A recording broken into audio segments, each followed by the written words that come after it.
Scott, going live. You're going live now.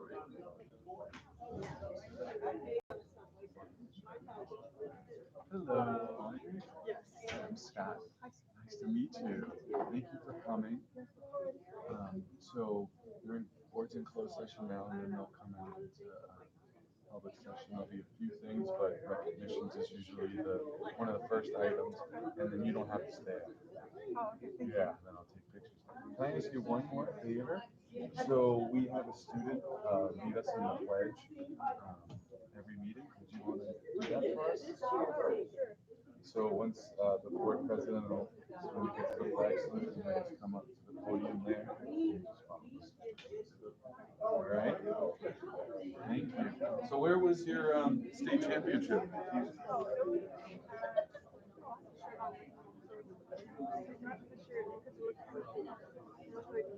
Were you in Bakersfield or no? Oh, Los Altos? That's probably pretty nice, huh?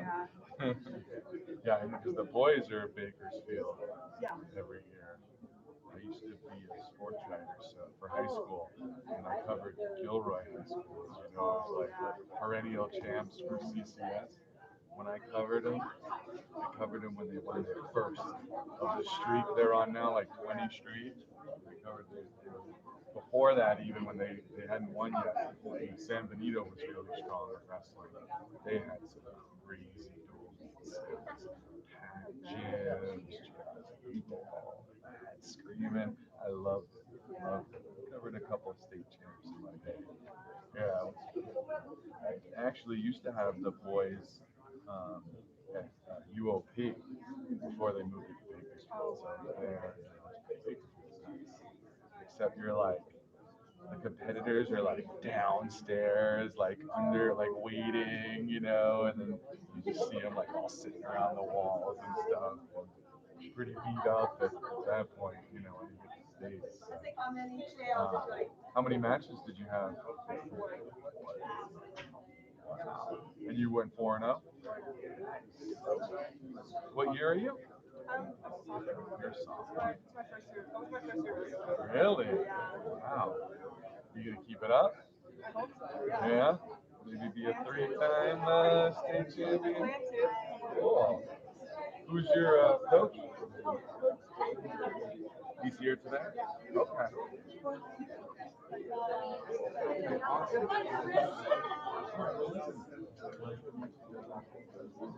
Call you to the podium for the flag salute, and then you come up for recognition. Congratulations again. Thank you.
I'll probably call you guys all up to take photos. Oh, yeah.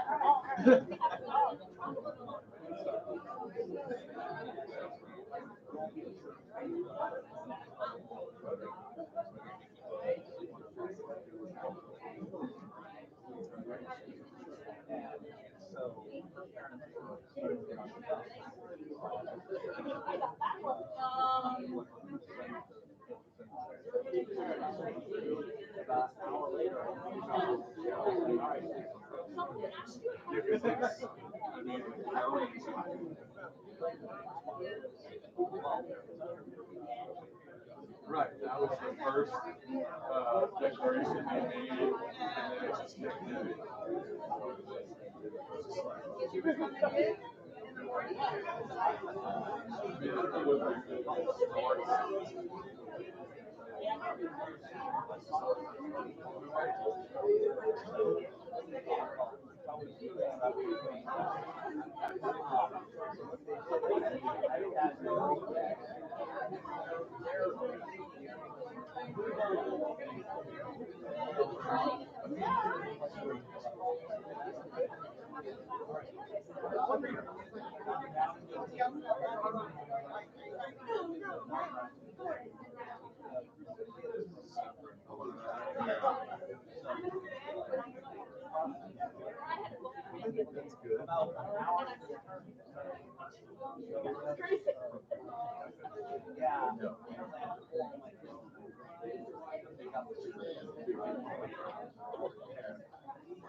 So when is that supposed to be?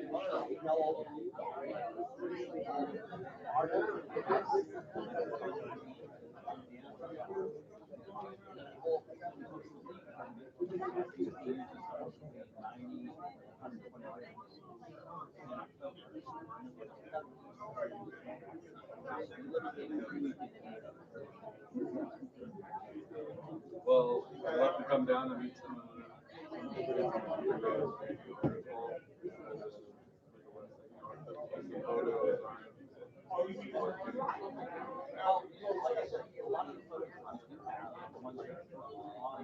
Yeah.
Okay, so this is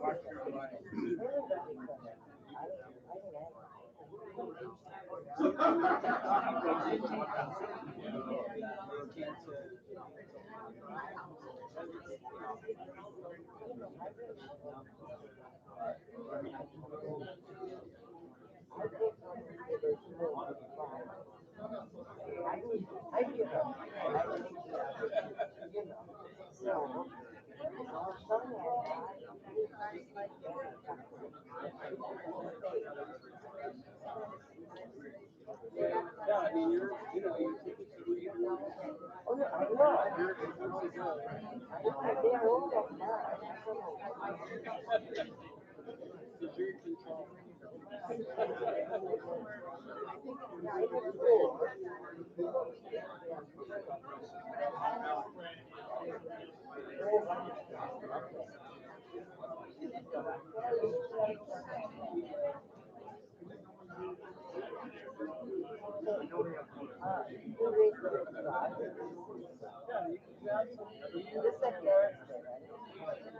It's more because people in our office have quality No, I know that.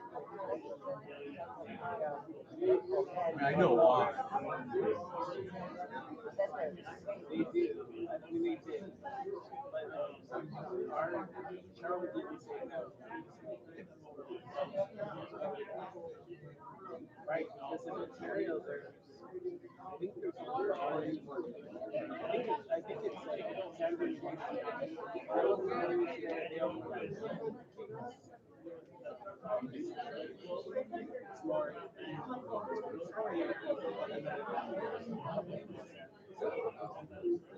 Yeah, Every day seems well good. I'm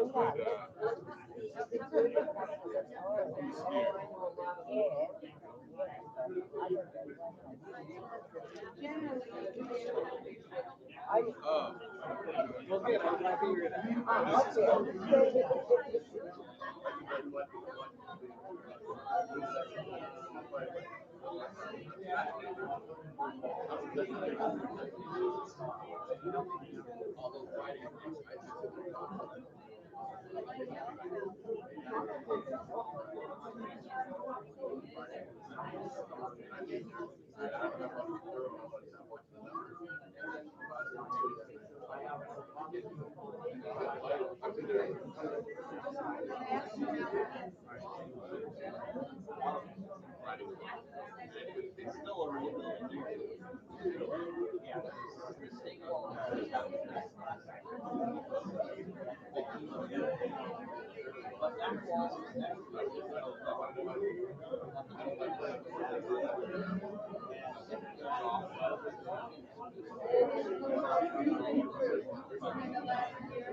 That's why Michigan's so strong.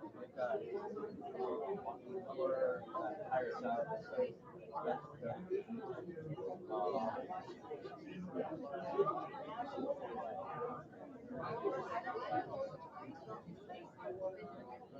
Where's your picture? I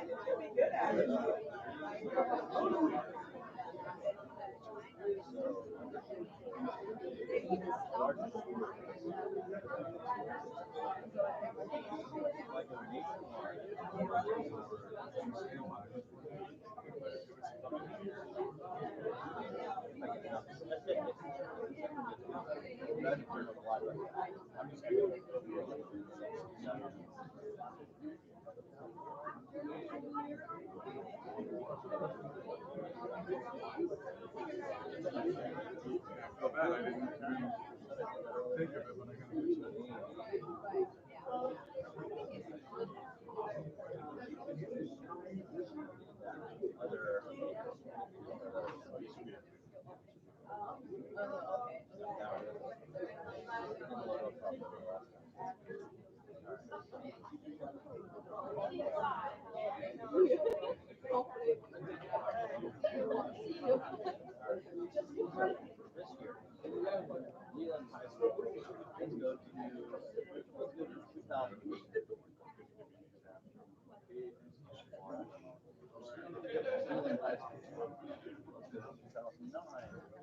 Every couple of years, trade off with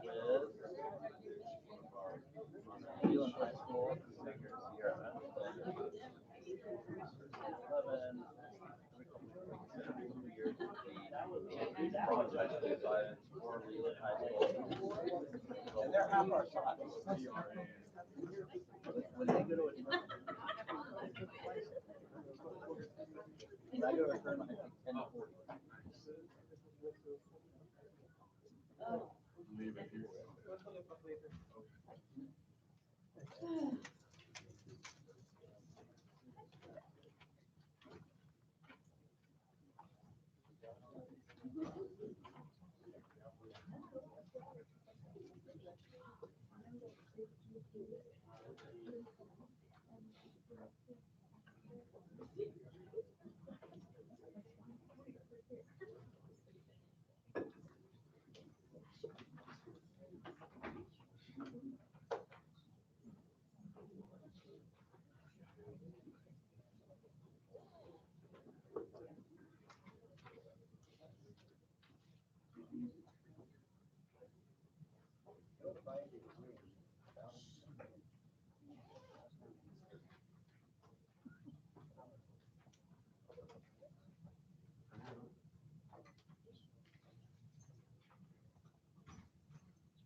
We're waiting on the superintendent and we'll start the meeting very soon.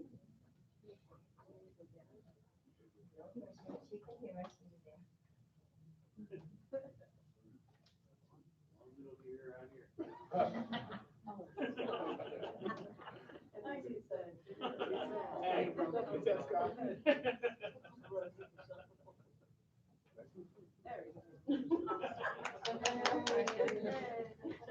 No. The reason I said it because All right, I would like to call this meeting to order. We'll start with roll call. Timothy? Here. Kush? Kush is not here. Chris will be right. Colvin is here. Chris Norwood? Here. Kelly? Here. Michael Sy, Colvin sick.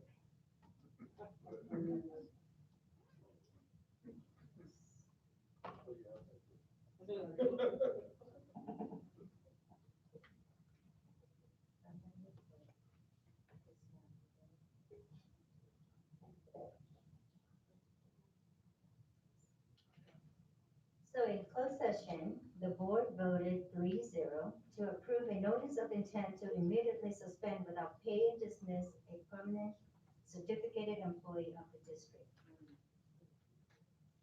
We also, in closed session, the board unanimously accepted the superintendent's recommendation for a resignation of a certificated elementary administrator.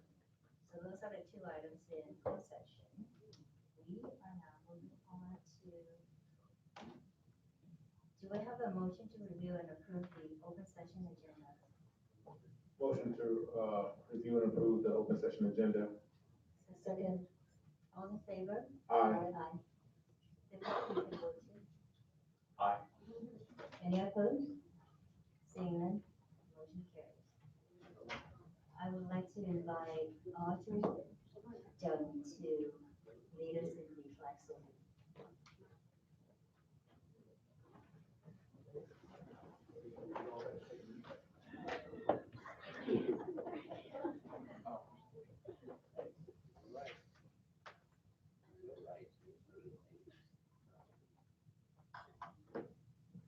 Hello. My name is Audrey and I go to Milpitas High School. Please rise, remove your caps, and join me in the flag salute. Ready, begin. I pledge allegiance to the flag of the United States of America and to the republic for which it stands, one nation, under God, indivisible, with liberty and justice for all. Thank you. Thank you, Audrey.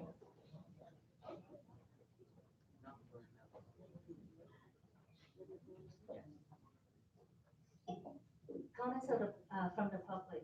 Members of the public may address the board on any subject not on tonight's agenda. However, provisions of the Brown Act Government Code 549.542.8.2A and .3 preclude any action. As an unagendized item, no response is required from the board or district staff, and no action can be taken. However, the board may instruct the superintendent to agendize the item for a future meeting. If you would like to address the board on any item on the agenda or one that does not appear on the agenda, please complete the green request a visitor's form located near the entrance of the meeting room and hand it to the communication specialist, Scott, at the beginning of the meeting. On the form, please list your name, organization, telephone number, email, home address, and the agenda items you would like to speak to. For items not on the agenda, you'll be able to speak under the comments of the public portion of the agenda. For items on the agenda, you'll be able to speak at the time of the agenda of the item. When your name is called, please come to the podium, state your name and address for the record, and limit your remarks to 2 minutes for individuals or 5 minutes for a group. The district asks for this contact information for those wishing to speak so staff can follow up on issues brought to our attention. So thank you for your participation in this engagement. So we have Aaron McGraw. Yes. Please come to the podium.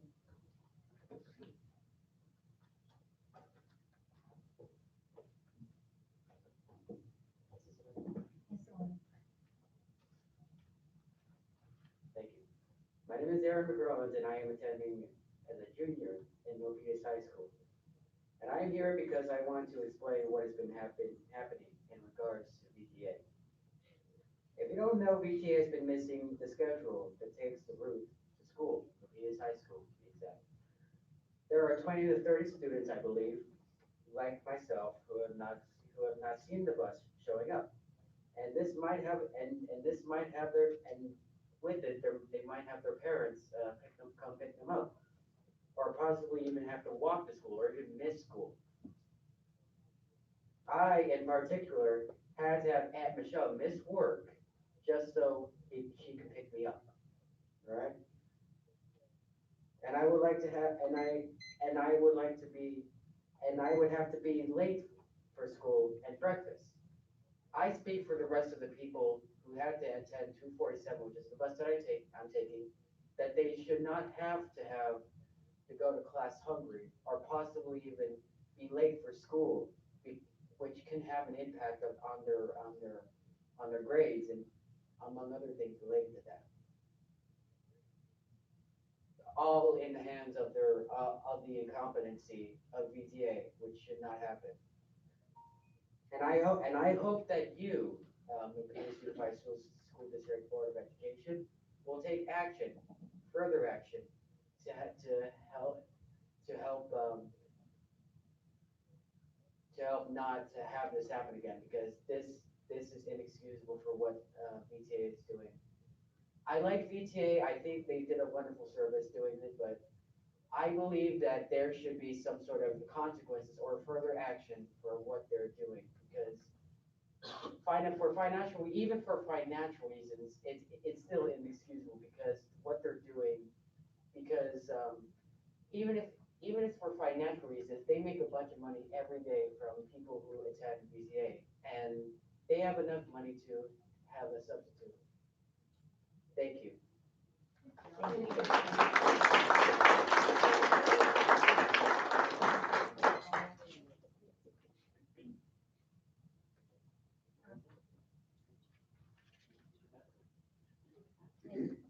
Thank you, Aaron. Okay, Scott, would you help me with item 11, our strategic goal?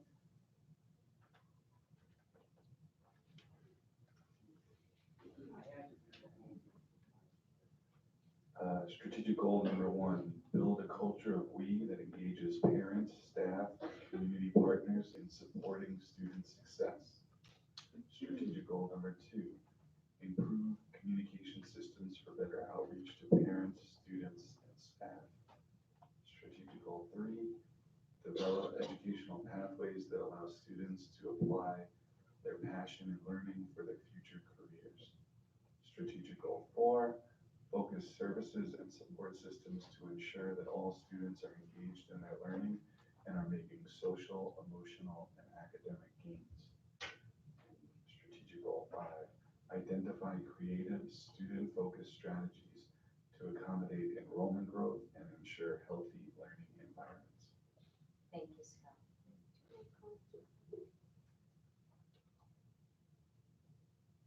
Chris, morning.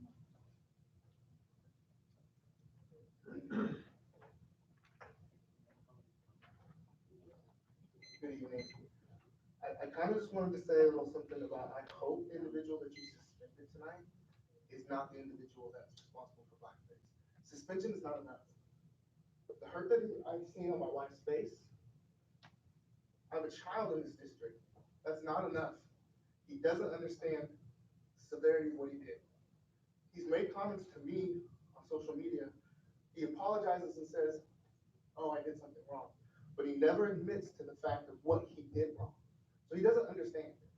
And until you can admit what you've done wrong, you can't fix it. He can't fix it. He needs to go. And it's your job to do that. So if you let us down, the next people we're going to go after is your seats. Yeah.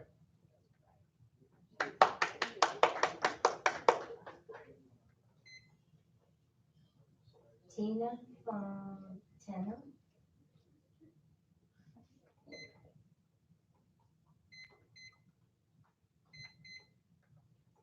Did I say your last name? Yes, you did.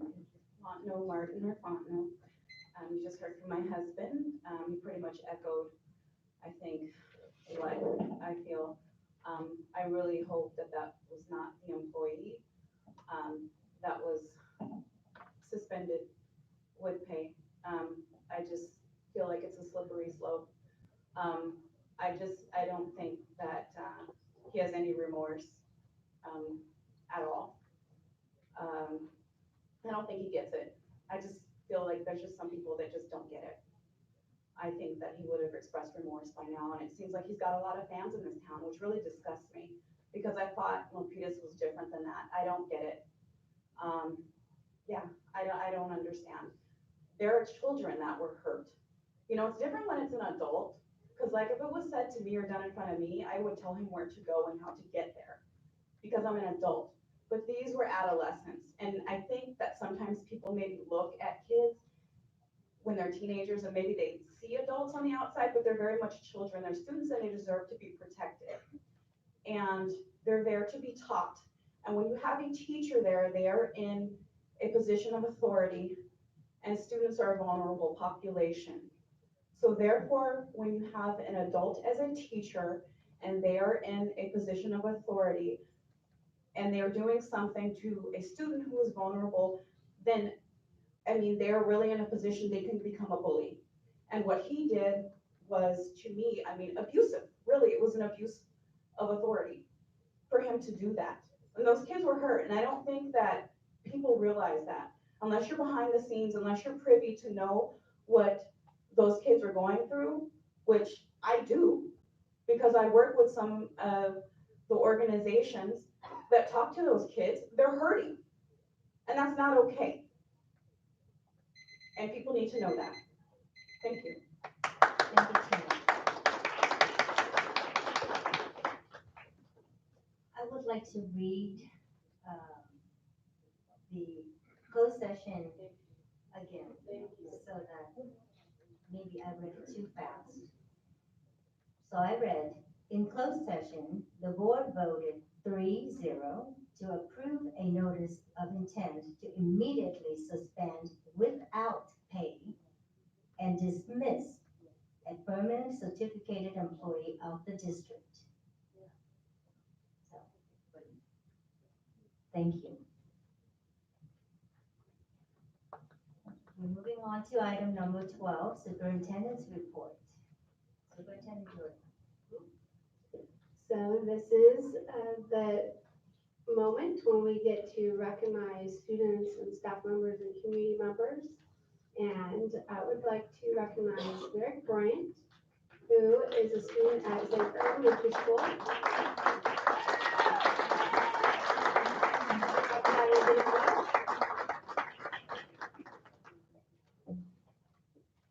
And Lyric won the City of Milpitas' Martin Luther King Jr. essay contest.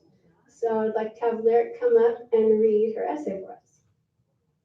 And then afterwards, we'll take a picture with you and your family. Hello, my name is Lyric Bryant from Zanker Elementary, and this is my speech. What King wanted to teach us is that no matter what color, gender, religion, sexuality, or race, we are all people. But even though we don't have segregated schools anymore, people are still racist and discriminating, and we need to change that. America is supposed to be for all cultures, not whites, not Asians, not Indians, but everyone. When Dr. King was a kid, there were separated schools and racist people everywhere. Decades later, and here we are still fighting for justice, still trying to find a place where blacks are accepted. This is the part where I read about the wounds and pain blacks needed to face and still face today. Discrimination and segregation sound the same, right? That's because segregation is discrimination. We've had it for hundreds of years, along with gender roles, women not having the right to vote, and unequal pay. Black people have helped change those problems. How can we heal from the past? We need to talk more about blacks' accomplishments and contributions than just labor and pay. Everybody knows Cesar Chavez and George Washington, which are very important people, but do you know Benjamin Banneker, who made the first clock in America, or Joan Higginbotham, who was the third African American woman to go into space? At my school, kids in my class have only been taught the struggles of African Americans and all the problems and sadness Black people have had. Kids don't care anymore, or they double check every word to make sure they're not saying something racist. So Heal, we should talk more about what we have in common and celebrate our differences. Besides, we are all people with emotions and needs. In conclusion, Dr. King wants us all to be treated the same. It's 2020 and we are still fighting for rights. Yes, Black people do have different problems than whites or any other race, but we all want the same thing: to be loved, to be happy. And for Pete's sake, please, nobody wants to have to say that their lives matter. Because if we didn't need to say that, this nightmare would then turn into Dr. King's, along with all Black people's dream.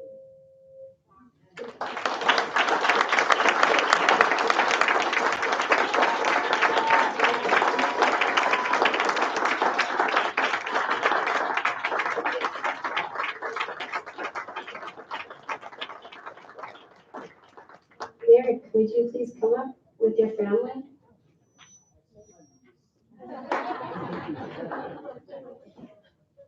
And also Lyric.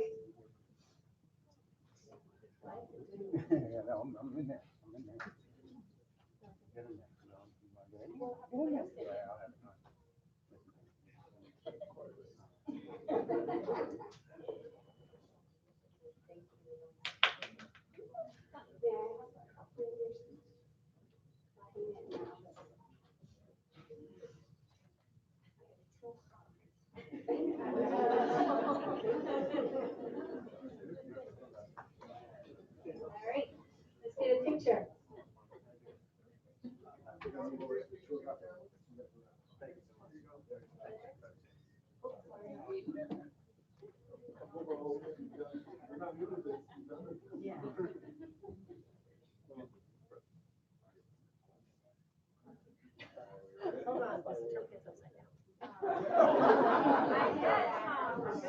You should have caught that. All right, ready? 1, 2, 3. Couple. Perfect.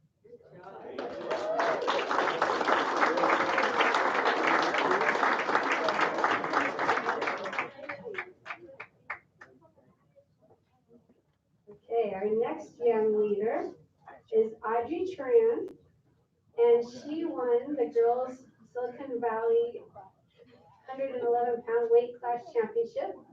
And this is Women's History Month. And so I would like to recognize that both Lyric and Audrey are making history as young women leaders.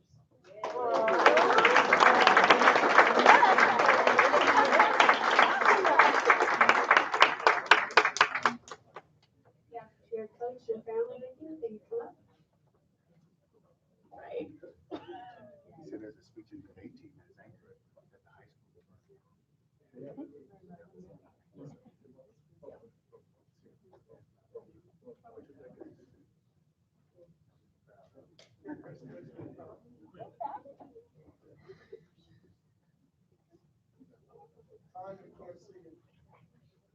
Or your belly down.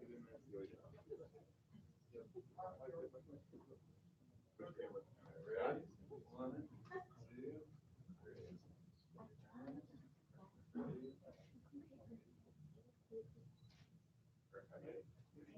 Woo, yeah.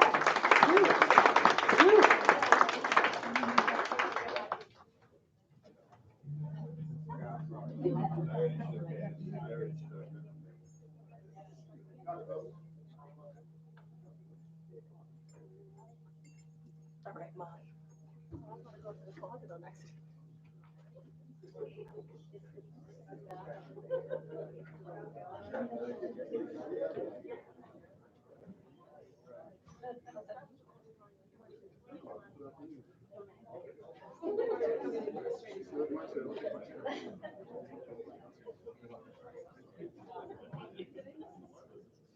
Okay, next, I would like to invite up the Cal Hills Relay for Life team, and they're going to share with us their efforts for the Relay for Life. We have Dr. Kimmy Schmidt and Ms. Tabitha Kapler Hurley, as well as Timothy Griggs, our student board member. And do we have any others? Work and sick All right. You have to turn the mic back on.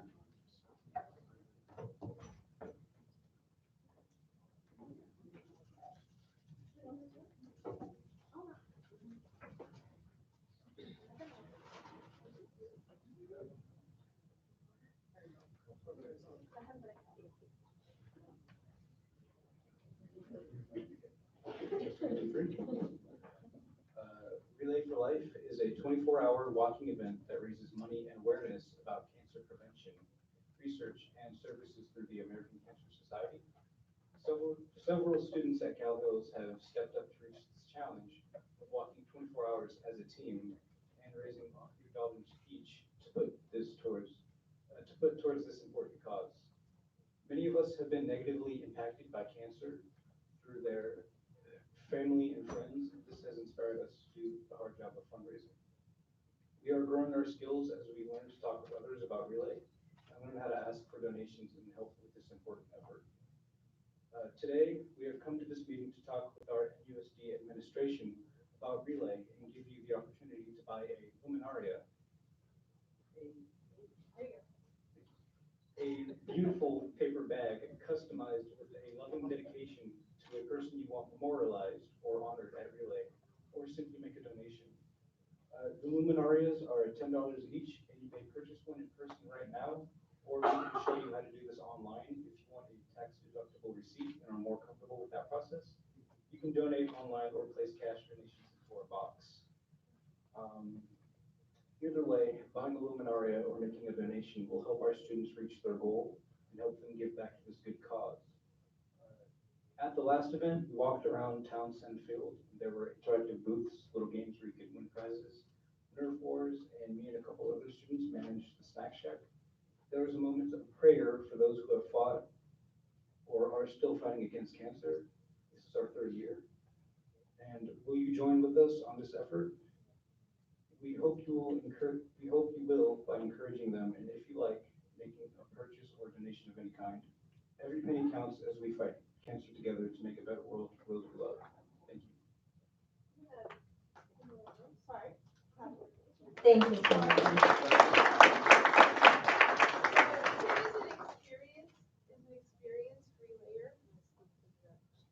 He's an experienced relayer. This will be his 2nd year. As Tim mentioned, we have our 3rd year as a team. I just wanted to leave some flyers with you, just to pinpoint a few. You have little cards that tell you a little bit about Relay, how to sign up. You're welcome to join the Cal Hills team. But I'm also going to give you an invitation. If any of you are survivors or have family or friends that are survivors, those are the superstars of the event. And we would love to have them come out, even though it's in Santa Clara. We do that because that's during the school year. Come out and be celebrated. It's a free day for them. There's no cost to them, but they really get treated really nicely and get a lot of different services. And I'll also just hand out to you the event flyer. So in case you're around that day, Ms. Jordan's been there. A lot of different people have been there actually from the district office. So it's been a lot of fun, and we'd love to have you that day. Thanks for coming join us. Thank you. Thank you.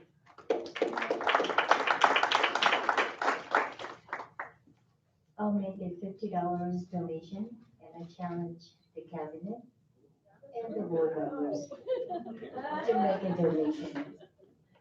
I'll make mine online. Okay, I didn't hear that. So tell me before the night is over, I'll give you my 50 before it goes. Mine will be online. Check is in the mail. I have cash. I also do want a luminary for my father who passed away in 2011 of esophageal cancer. And those forms are right there. Mr. Irwin dedicated right there. We'll make a beautiful one for you. How do you do that?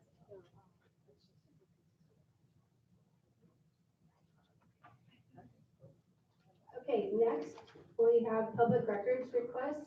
I wanted to point out to the board a few new procedures that we've instituted regarding public records requests and also inquiries for the superintendent. If you go to our website, you'll see right there on the front page, public records request. We've created this form because we have had an unusual number of public records requests this year. Since July 1, we've had 35 public records requests. and 20 of the 35 are of the type that we don't normally see. We do every year have the usual one from Discover California, or whatever that group is called. And on occasion, we also have some inquiries regarding unions. But this year, for some reason, we've had a lot of personal types of public records requests. And so I wanted to make the board aware that we now have this form so that we can better track and handle the organization of all the requests. And also just to give the board an idea of how much time has been expended, while we still have a number of the public requests that are still open and under process. Of those that we've completed, it's taken an estimated number of 121 hours of staff time for a cost of approximately $9,700, as well as in some cases where legal consultation was necessary, about $14,000, totaling $24,000 for public records requests, which I also might add detracts staff's time from the business at hand, which is meeting our strategic goals. So I wanted to ask the board your direction because a couple board meetings ago, a community member asked that we make our public records requests, that we keep them in a public area of our website in a similar fashion as Palo Alto Unified School District has done. And we are prepared to do that, but I would like your direction on it. That is something that the board would like for our staff to do. So what would happen is on this public records request form, there would also be a log of the person who requested the form, the topic for the form, the purpose of the form, and then the status and what materials, if any, were disclosed.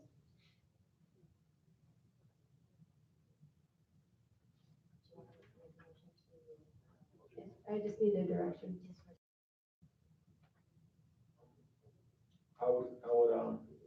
I'm in agreement, with that suggestion. It is important, that, with the community such as ours, it is thoughtful that we're able to share that information. And also in hopes that some of those questions could also be answered by, community members if there's some specific asks. So if there's some information, on our public record request form that our community could actually see, maybe they can assist in helping the understanding of our community so that the school district and staff can stay in the order of business. Board member, yep, Sean? I agree with the vice president of the board here. Yes, for me too. Okay, so then in the next few days, in between dealing with coronavirus, we will get these posted, and it'll be on this webpage. And also, What do you mean in between dealing with coronavirus? well, because that's my next topic, and I'll be sharing with the board what we're doing on our work for that. Because what I mean is the coronavirus is our top priority right now, and it's requiring a lot of my communication specialist time. And so it won't be that we will put this information up immediately, but we will get it up in the next few days. Okay. And if I could have you take a look at the superintendent's request.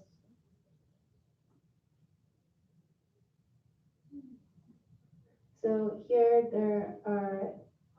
is a portal now for inquiries for the office of the superintendent.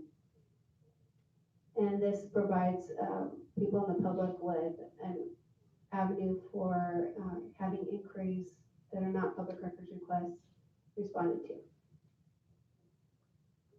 Thank you. Okay, now I'd like to turn our attention to the next item, which is an update on coronavirus actions.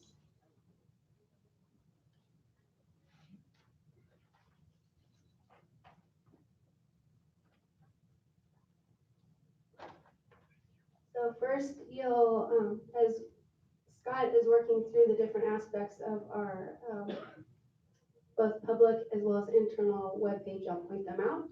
So what I'd like for the board to notice, if you haven't, is that with a lot of support between Scott Forstner, our communications specialist, and Chin Song, our director of tech services, we've instituted a lot of new items on our webpage. This is a pop-up so that anybody who comes to our webpage, they will have the latest posting on coronavirus. And then from there, it has a link that goes to our coronavirus page. If people were to go to today's notice, they will see several actions that have been listed, and I'll go over those in a moment. This is our coronavirus webpage. It provides a running record of all of our updates as well as important links to the county public health department. And also we have provided a form for people who have specific questions about the coronavirus. I have been getting some questions through the superintendent's portal, but I'm sure people will start to find this one as well. You'll also notice as Scott has gone down that we have some frequently asked questions with answers that are there that people can refer to. Now I'm going to ask Scott to take us to an internal website that is not available to the public and is currently only available to management, but will be available to all staff once we get it finalized by the end of the week. So this is something that our pandemic safety team has been working on. That would include Scott Chin, also our director of HR, Damon James, and our supervisor of safety and transportation, Mr. Milton Casada. And as you look at this, you notice that we have a current level 2 alert because there are 3 levels of alertness. The first one is where we were a couple weeks ago when we were in the watch phase. With the beginning of last week, we are now on the alert phase. So the alert phase is making sure that we have in place a plan for how we're going to deal with the pandemic because it is now here and with us. If you go to the next tab over, Scott. Yes. So if you look at preparation, you'll see that initially we've accomplished that where we have multiple areas for communication going out to parents, staff, and community using our parent square, our campus connections log, our social media sites, which include Nextdoor, as well as Facebook and Twitter. And we also have email. And Aries is another potential way that teachers can share with parents, and once we end up having to close school and do extended learning, that they can keep up on progress reports. And then if you go to the next one, the next phase down, yeah, thank you. You'll see that we also have instituted the county guidelines along event cancellations, and today that has been elevated so that any event that is not necessary for education and not necessary for the normal progress of education and is a large number of people, such as our Trojan Olympics and our big district concert, those will either be canceled or postponed. And then you'll see under that that we have taken the 4 areas for consideration of postponing or canceling meetings that the public health department gave us over there on the right, which includes the size of the gathering, the mix of individuals or the density of where people will be congregated. You notice in our boardroom tonight, we have the chairs spaced out. We also have live streaming for the first time so that people can participate and watch from home. And also the duration. And today we talked with the public health department about what does duration mean. And it's kind of vague, but few hours is what I got. If we go to the next segment, we have our pandemic response team, and it starts with the incident command center, commander-in-chief, which would be the superintendent, and all the way through the different aspects of finance, operations, managing, and communication. And then, Scott, if you go to the next one. Over on another page. Yeah, connected learning. So with connected learning, we are preparing for extending learning to ensure that students do not have an absence of learning, and all of our team is working to understand Google Classroom because that is a learning management system that can be accessed from home. Teachers are being asked to inquire amongst their students who has technology at home and who needs Wi-Fi assistance. We know, because we have already done this informally, just for general purposes, we do know that 150 of our students have access to Chromebooks at home that we have given to them. To date, nobody has asked for Wi-Fi assistance, but that is something that we are working on to make sure that there isn't anybody who needs it, and if there is, we can offer that. You'll also notice that we are working with our staff on doing an audit of their own work. So that would be anywhere from a classified secretary to a paraprofessional, perhaps to not necessarily custodians, but to others who have office type jobs, doing an audit of what they can do at home and what they can't do, and also determining of those people who are classified, who might need be called on to do work from home, do they need technology access? Because some of our classified employees do not have computers, so we will make sure they have that technology access at home. You'll notice in the, go on to another area, next one, telecommuting, thank you. So on this page, it lists all of our different types of job descriptions, and that assists the employees and as well as their supervisors in understanding the full context of their jobs and what are critical that they could be doing at home or in a remote place. And then Scott can go to the next one. Resources. So we have our message archives, which links back to the front page, and also data we are maintaining on a daily document that Scott is in charge of, the numbers of students who are out ill, as well as the number of staff members who are out ill, and we're reporting that to the County Office of Education every afternoon, so that this way we are tracking the numbers to monitor if the illness and absences are increasing, because that's an indicator that we would then need to discuss with the public health department on if we close a school or schools. Another piece that that is important to note is that we have disseminated posters. If you were in the bathroom here, you saw one of the posters about washing hands, because washing hands is the first form of defense against spreading the virus and any virus. Additionally, we have other forms that posters such as this one, which are being posted throughout the district, especially in the common areas, reminding people about how they can protect themselves from viruses. And Scott, you want to go to the other one?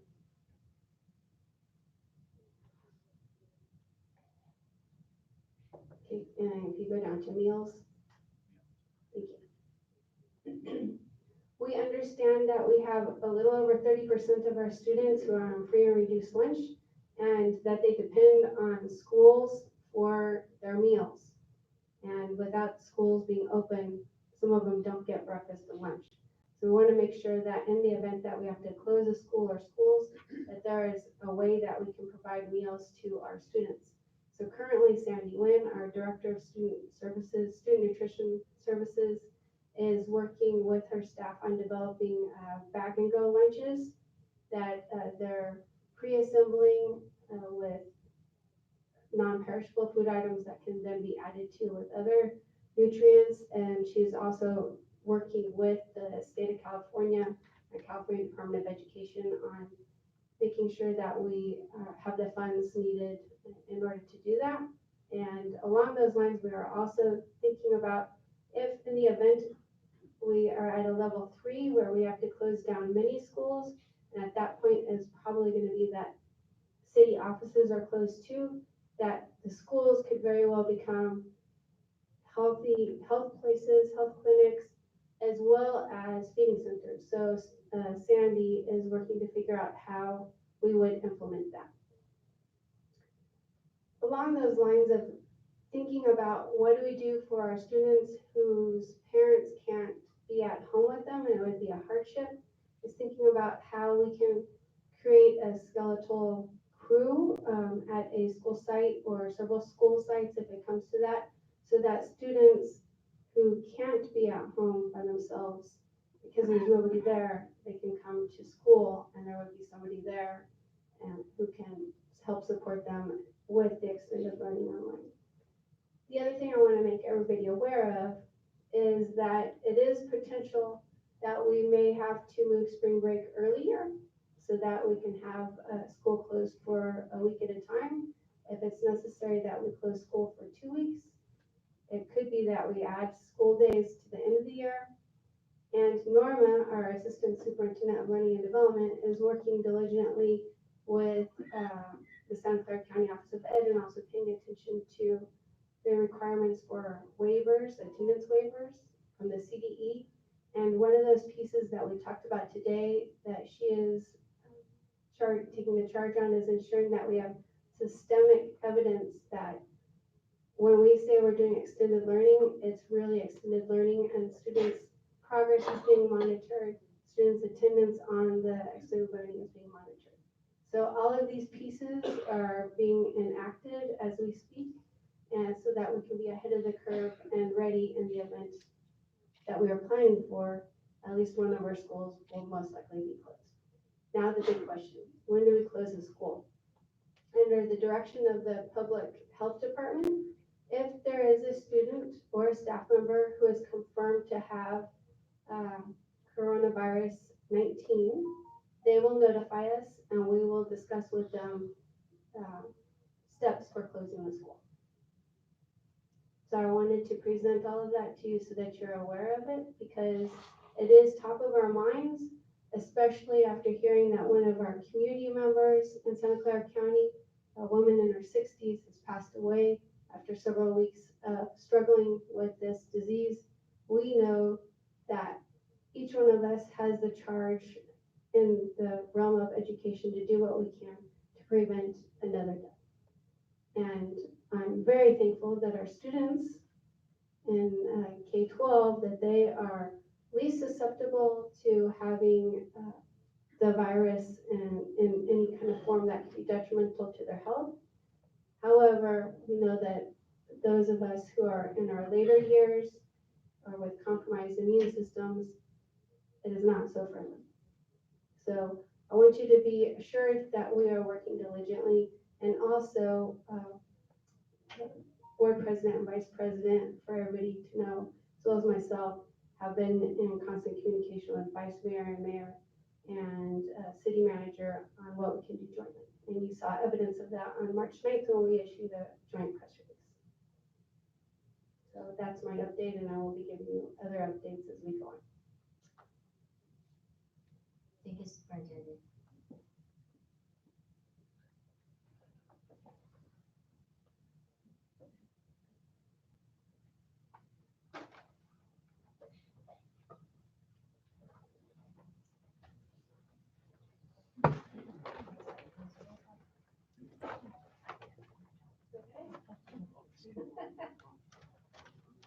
All right, the next item is Superintendent's Executive Cabinet. So let's start with our MTA president, Ms. Diane Orlando, and she's going to give us an update from MTA.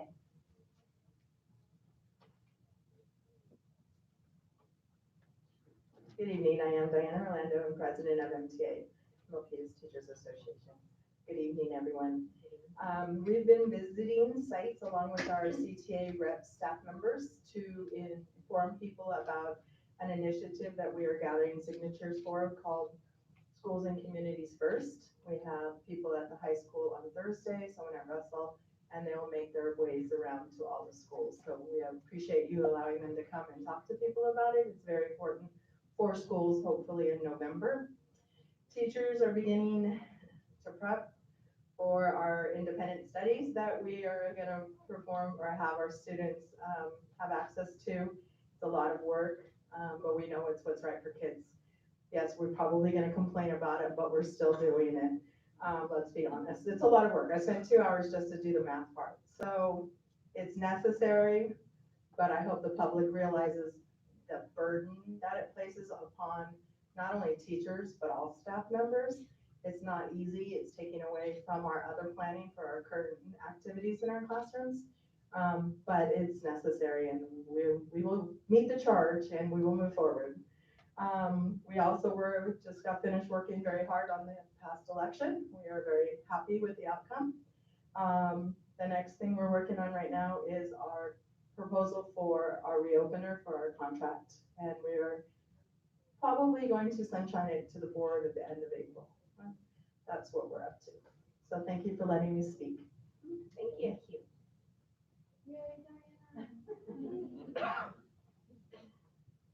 Next, I'd like to invite Principal Casey McMurray and his Rancho team.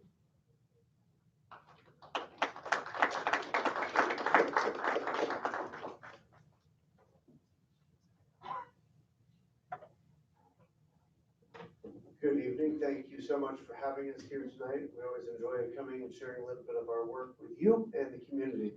So I'd like to introduce who I invited to join me tonight from Rancho and our community. We have our PTSA president, Scott Duffy, who will share a little bit from the parent perspective. Paula Hoy, who is our MTA rep and is a history department lead and history teacher. She will share a little bit of the work that we're doing in our teams to support our students in their social emotional learning. We have Ms. Sonia Talech, who is a paraprofessional. She works in an RSP classroom. She's first year at Rancho, and we are super excited to have her. And she'll share a little bit about the work she's doing to lead one of our campus clubs and also as a member of the paraprofessional PLC. So, and we also have Ms. Lori Nunez right here, who loves being at Rancho, and she is a great addition to the admin team this year and to the campus overall. So we're glad she can join us as well. So I'm gonna really quick give an intro and then step out of the way and then get back at the end. So we're gonna focus on our work that is targeted at MUSD LCAP goal number 2, which is about parental involvement, pupil engagement, school climate, and social emotional learning. So I'm gonna turn it over to Scott, who's gonna start us off. Parental involvement, here we are. So we all know it takes a village, and just parlaying our efforts from last year, then building up on the momentum we had with our PTSA plan, we've been able to really move this towards a community effort, and it's no longer just the concept of 2 years of middle school. We really emphasized, with the help of both Casey and Lori, the whole idea of building a community and making this a 6-year cohort. So that was really important to us, that we really bonded with our group. We've done a sensational job of that with the help of Robert Jung, who's amongst us here tonight. We did an awesome PTSA social night out at the San Jose City Extension. Had some amazing exchange of conversation and thoughts about what's coming up in the future for our kids. So that was brilliant. We've been doing some potlucks and some Q&As with the Rancho principal and vice principals. Both Casey and Lori have been awesome for that. Just last week, we did a Rancho Bowl-a-thon for the first time ever. Wasn't as successful as it could have been, but other than that, it was a lot of fun, and it raised a lot of money for the school. We've been keeping up on our car washes and other random fundraisers. We do charity bingo. We've got give back nights coming up. And so we've really built a tight community. We've raised a lot of money, a lot more than this school's ever raised before. I think next board meeting, we might be able to present a check to Casey and help us get that digital marquee we've been shooting for. It's been very exciting. So teamwork makes the dream work. That's the parental side. All right. Okay, so at Rancho we have teams, and the All-Star team that I am on, we decided for our PLC this year to come up with something called a Star Day, and it's going to focus on the social emotional aspect of our students. And so how Star Day works is once a week we teach our students about mindfulness, and we do mindfulness activities, or we have something called a catch-up day. So it alternates between the two. A catch-up day is a day where we have students focus on what is going to help them walk out of the room less stressed, anxious about their schoolwork. So studying for a test, working on a project, making up work, whatever that might be for them. Then the mindfulness days, we started off talking about what mindfulness is. We talked about what are some emotions that we're feeling and how to kind of pause before responding. So we can start to respond in a much more adult way.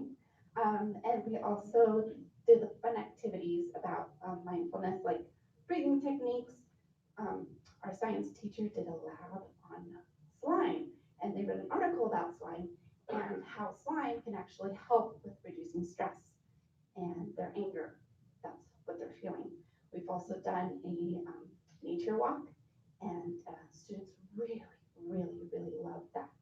I've taught them meditation. We did an 8-minute meditation one day, 10 meditation another day.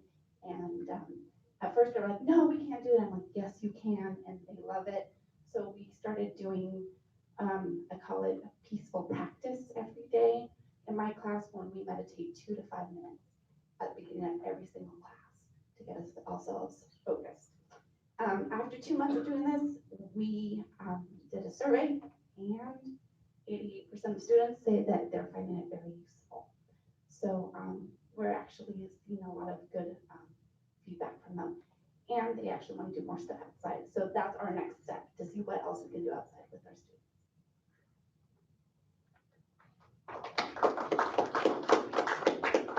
Good evening. My name is Samantha White, and I'm a professional at International Middle School. Yay!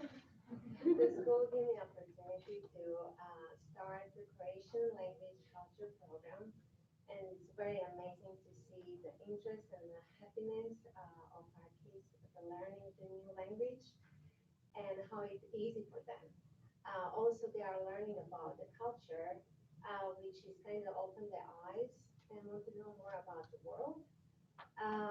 We also preparing the traditional dance, which will be performing for the multicultural event rally, and also for the luxury lunch, we will prepare some traditional Croatian food.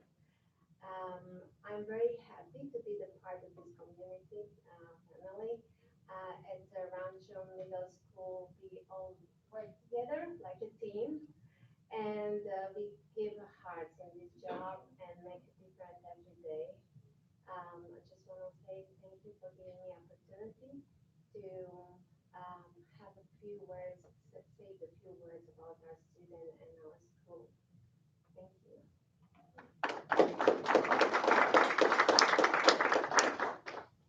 So it's pretty easy to see why it's such a great place to be at Rancho each and every day. We have staff that are committed and work together as a team to support our students, in this case, our social emotional learning, as staff, how to help our students in that way.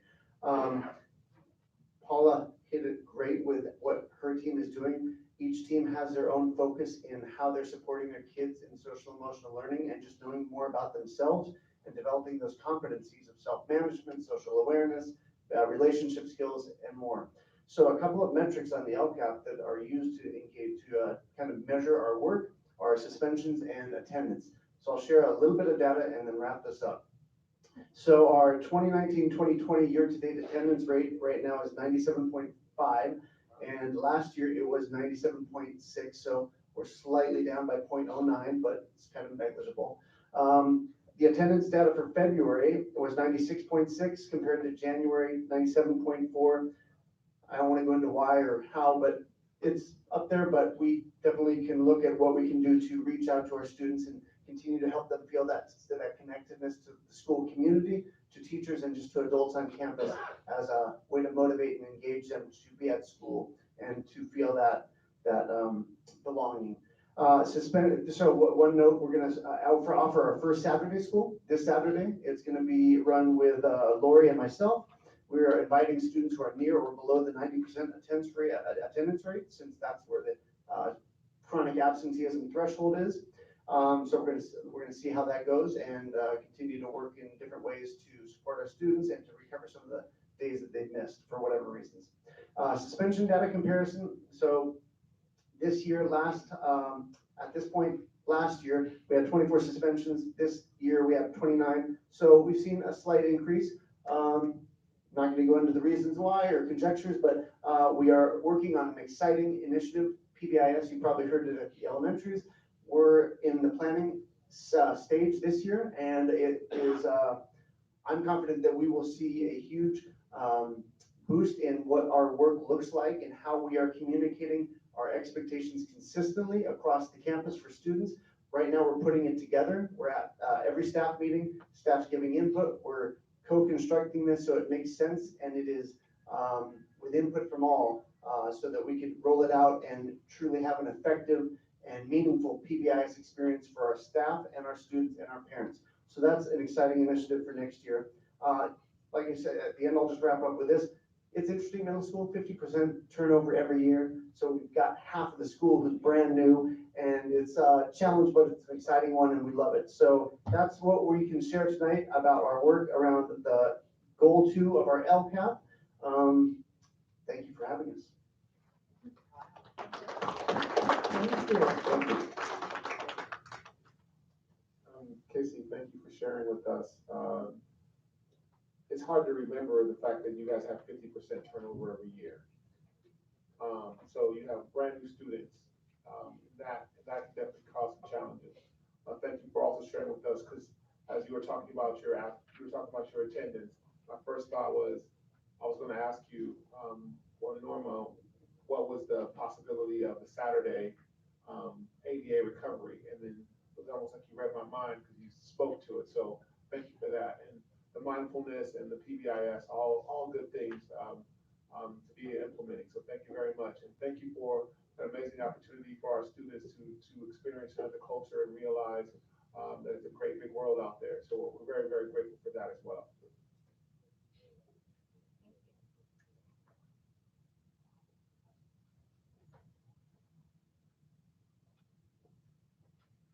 Also, before you get away, I'd like to congratulate you on your School to Watch designation for the 5th time.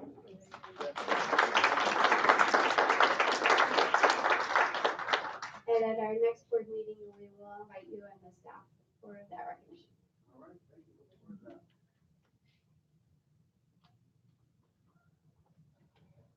that. Next, we have business services, Assistant Superintendent Zane. Thank you, Cheryl. I have 3 reports tonight. The first is from our facility department. This coming summer, we will have a real construction work happen throughout the town. So besides our regular painting, paving, and roofing projects at various school sites, you are actually going to see construction work at Randall Elementary School, Meadows Elementary School, and then we have a track and a field project at both middle school, Rancho and Russell. And then at a high school, the design work for the gym, the theater will continue. And then we also have some maybe modernization work at the center. So this summer definitely will be a busy summer for our facility department. And this coming March 18th is our bond oversight committee meeting. And we welcome you to attend the meeting if you're interested and want to know more detail about our facility project and the budget update.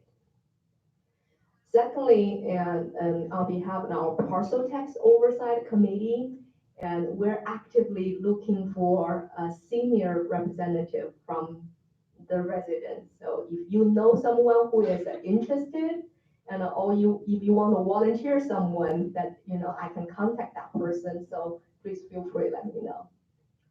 Lastly, and I have been talking with our financial advisor, and we're planning to prepare a report that we'll share with the board probably at the next board meeting. And we're thinking now, since the Federal Reserve had dropped the interest rate, so this might be a potential good opportunity for us to refund our old bond. So the savings will directly impact and benefit the residents in the city. And I'm going to ask him to come to do a short report to the board so that we can work from there. So that's all my report. Thank you. And Assistant Superintendent Norma Rodriguez for Learning and Development. Superintendent Jordan. What I have to report is how proud I am of the work that the L&D department has been to do it. Specifically, I wanted to report to the board that we were awarded the inclusive preschool grant that Dr. Barnes and Director Crenshaw, as well as Dr. Lopez worked on with other staff members. We will be notified about the amount. We applied for $1.5 million. We will be notified of the final award amount at the end of March. So a big congratulations to the team for working so hard on that. The other one that I wanted to, in January, we started the Saturday school. And also we started a newcomer center at Milpitas Unified School District, at Milpitas Unified High School, with 30 students who are new to the country. I can report that those students have been coming to every single Saturday school with a 99% attendance. The students are also very eager to continue their studies and acquiring the language with an extended program during the summer at the college extension for an ESL program. Very, very grateful to the support and collaborative efforts with the math department, the science department, and also the teachers in the English department at the high school who have embraced these new challenges of how to provide access to our students who are new to the country.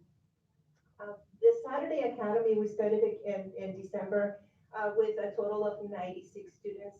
And at the last Saturday school, we had 394 students in attendance. I have to say, majority of the students are from kinder to second grade. And I do have to acknowledge and publicly to the leadership at Pomeroy for her extending and inviting the community. It's a total success that is replicable. She also had the opportunity, the leadership also had the opportunity to share their best practices with the assistant principals and the principals with the step-by-step of their success. And so that led to other principals if we can do that and really gathering together and providing the opportunity for students to continue to learn. So those are great extended learning opportunities. Another initiative that we're studying, we are working on very hard to begin the preparations for the summer school. They're they're well underway, and we will bring a presentation to the board so that you know what will be the opportunities for our students during the summer school. One quick question, in the fact that we are learning a different way, or we're engaging in a different way to do school, will we see some of that possibly in summer? You raise a very good question. That's a possibility, absolutely. Thank you. And Assistant Superintendent of Human Relations, Jonathan Brunson. Good evening, trustees, community of Milpitas. Quick updates, we've been going out to area universities to recruit our future superstars to join our superstar teachers that we already have here, especially looking for speech and sight support. The area universities have been Notre Dame, San Jose State, UC Davis, and Chico State. A couple of those are on Saturday, so long weeks, but well worth it. And we have some that are going to be canceled because of the virus, so it's a good thing that we went out when we could.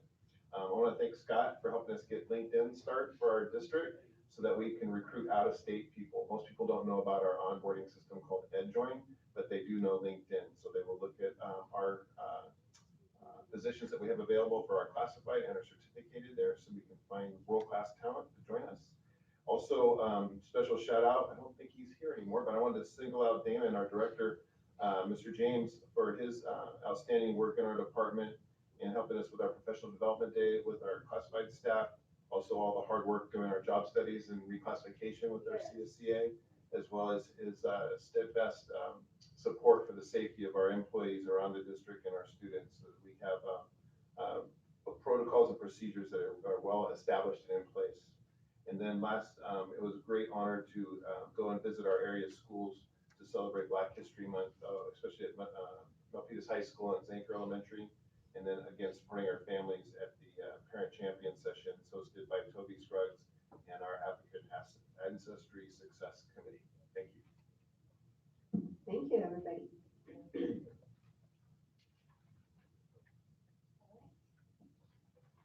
Our board group agreements are provided for the board's ready reference and is on the screen here to follow. I'm moving on to item 15, board communications. I will start with Timothy.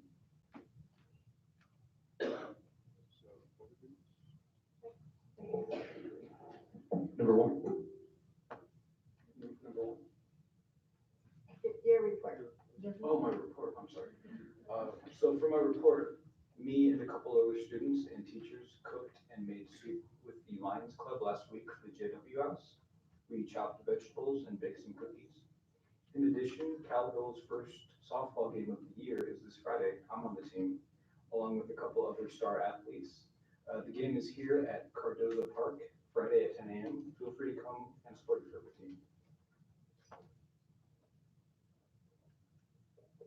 Thank you. Good. All right, the lunch buddy program that I had started last semester has started up again, and we had our first week last week, and we are going to have our second day this week. So last semester we got a lot of positive feedback, and just to summarize the impact that it's had, we've had at least 2 of the students that we interacted with during the lunch buddy program reach back out to the person that went and sat down with them during lunch. And we also had students that participated in the program report back like positive feelings of like accomplishment and stuff, and it just, you know, like made them feel good about themselves that they were able to make a positive impact on someone else's life. And the second thing is for my anti-vaping initiative, there's a club at MHS called Friday Night Live, and I have started to work closely with them on the initiative because they have also started their own project for that. And recently they sent out a survey and we got our results back, but we still have to look over them and then compile them into a report. All right. Thank you, Trish. Kelly, your report. Oh, I'm sorry, I thought we did that, yeah, okay. Well, it's been a long month, so there's quite a number of events. I attended the Burnett School Site Council meeting, and the Bulldog Bash, the PTA Council meeting, the Milpitas Historical Society installation event. We also went to the state capitol to see the Milpitas High School football team get recognized by Assembly Member Kenson Chu. And then we made it back that evening to read to the Rose Elementary School bedtime story hour. The following week we went, actually no, it was the same week, we went to Pomeroy and read to first and second grade. Thank you for inviting us, Diana.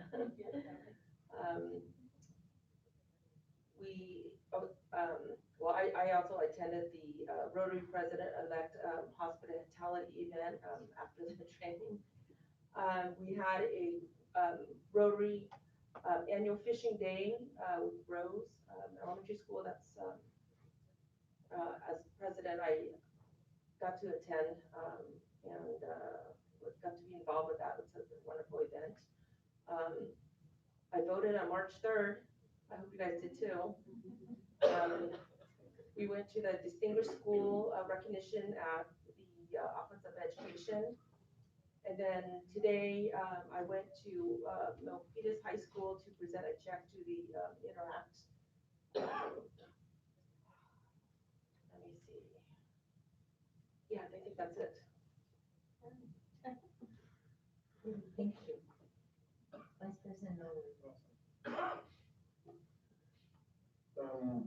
Milpitas Elementary Olympics fundraising activities.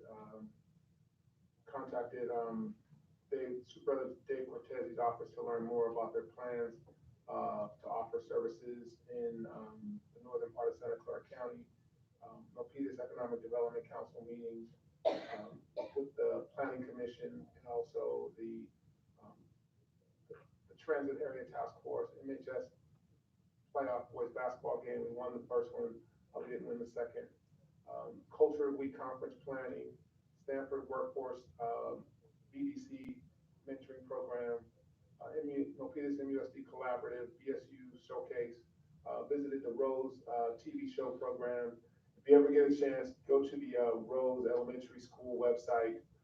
They have a link on there. They have a TV show that they record once a week from their students. They've been doing it for years. It's a really, really great program that people should get a chance to check out. Attended the TEDx Milpitas High School event, which was fantastic. They have some awesome speakers, including two from our own Milpitas High School. Had the opportunity with my beautiful bride to do reading at Rose. I did in-class reading at John Senate Elementary. I read the book with no pictures, which was fantastic. Got a chance to read in Diana Orlando's class as well, Pomeroy reading, distinguished award with the team. I did the state capitol with the football team, and then also, last but not least, working on this Bangor Town Hall plan. Thank you. My list is not that long. I attended the city council meeting. I also attended the vaping session with Santa Clara County Board of Education.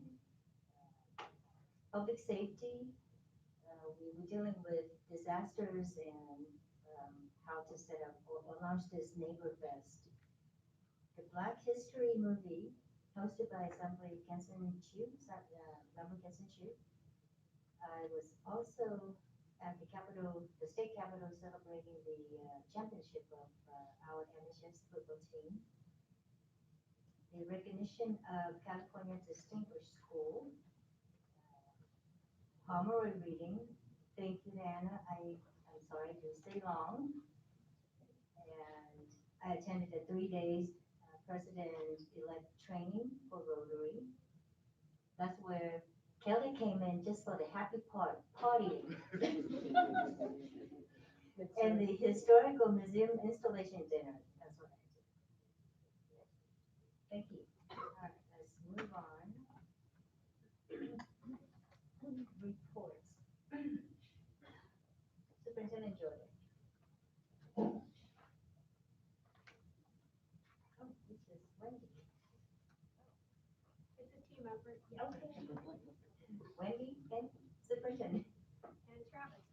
And Travis, yes. Right, I'm going to introduce Travis and to the podium, and we'll have Cheryl to start.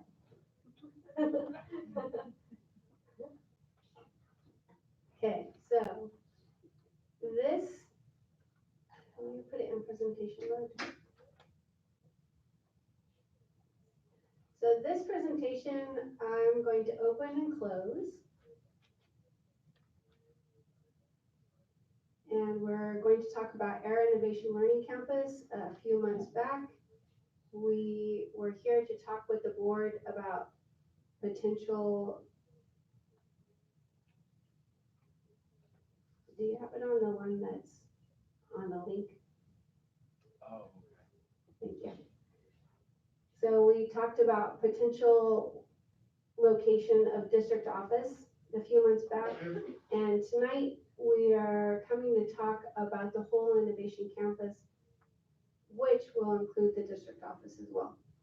You see where it says open with Google Slides? There you go. And then over to present. Thank you. All right. So this is how Air site looks currently. Kind of bare and old looking, rustic.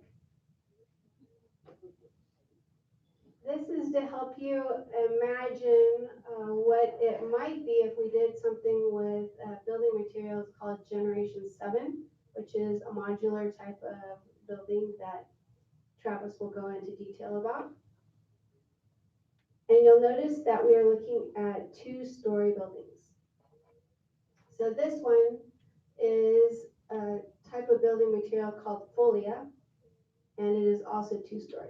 The reason we're looking at two-story buildings is because in this manner, we'll be able to have our adult school program, our Calaveras Hills High School program, our district office, and our Milpitas High School Extension campus.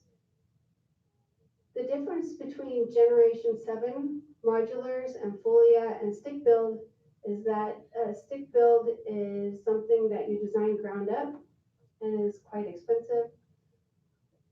Modular is Gen 7 and it is more of a permanent, it is actually a permanent building that lasts 50 plus years. And then Folia is somewhere in between where part of it is fabricated off-site and part of it is built on-site. So I'm going to turn it over now to Travis to talk us through the next parts.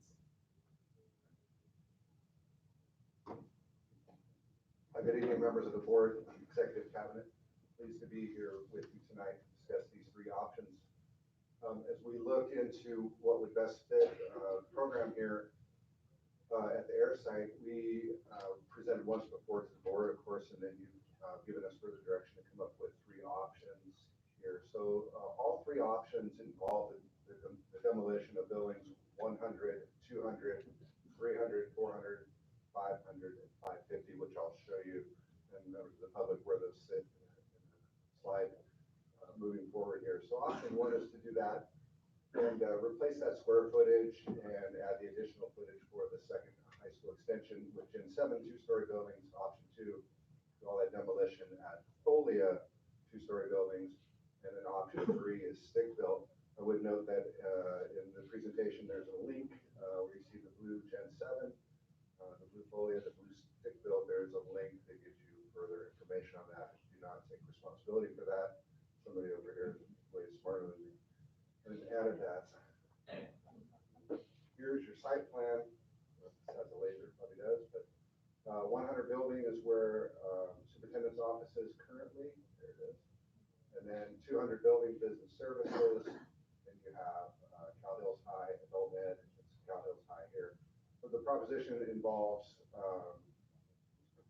demolition of 100, 200, 300, 400, where we are currently 500, affordable 550, 600, 700, and these buildings back here would remain.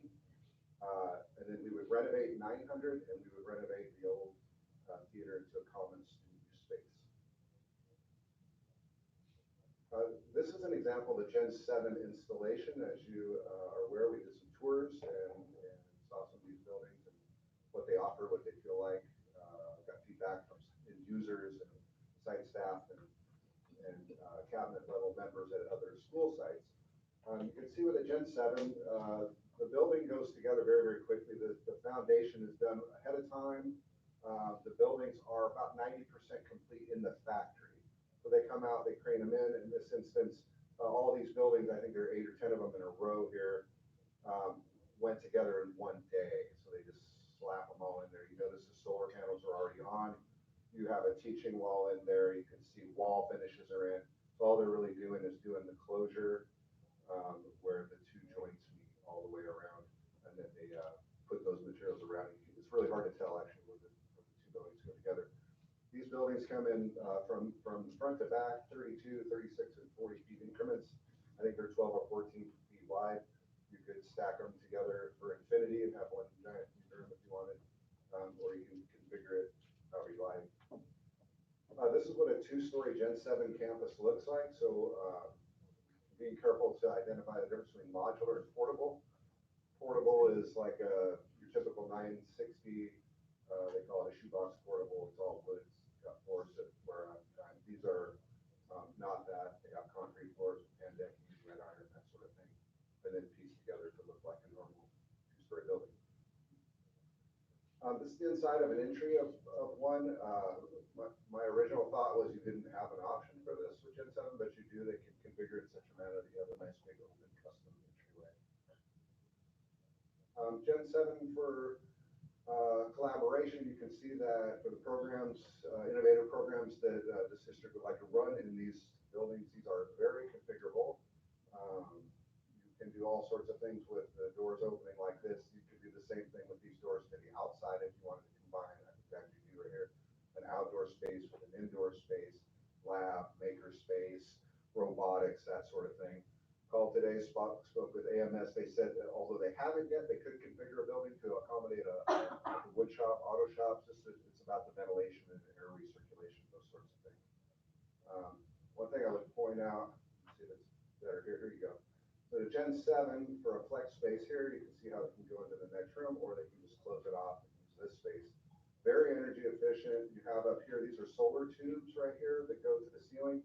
In many cases, you go in these buildings here, they have the lights on. You turn them off. Very, very seldom do you actually need to turn the lights on with these Gen 7s. And now they are creating a way to bring the solar tubes. If you have a two-story, bring some solar tubes down into the first story. Another question we asked.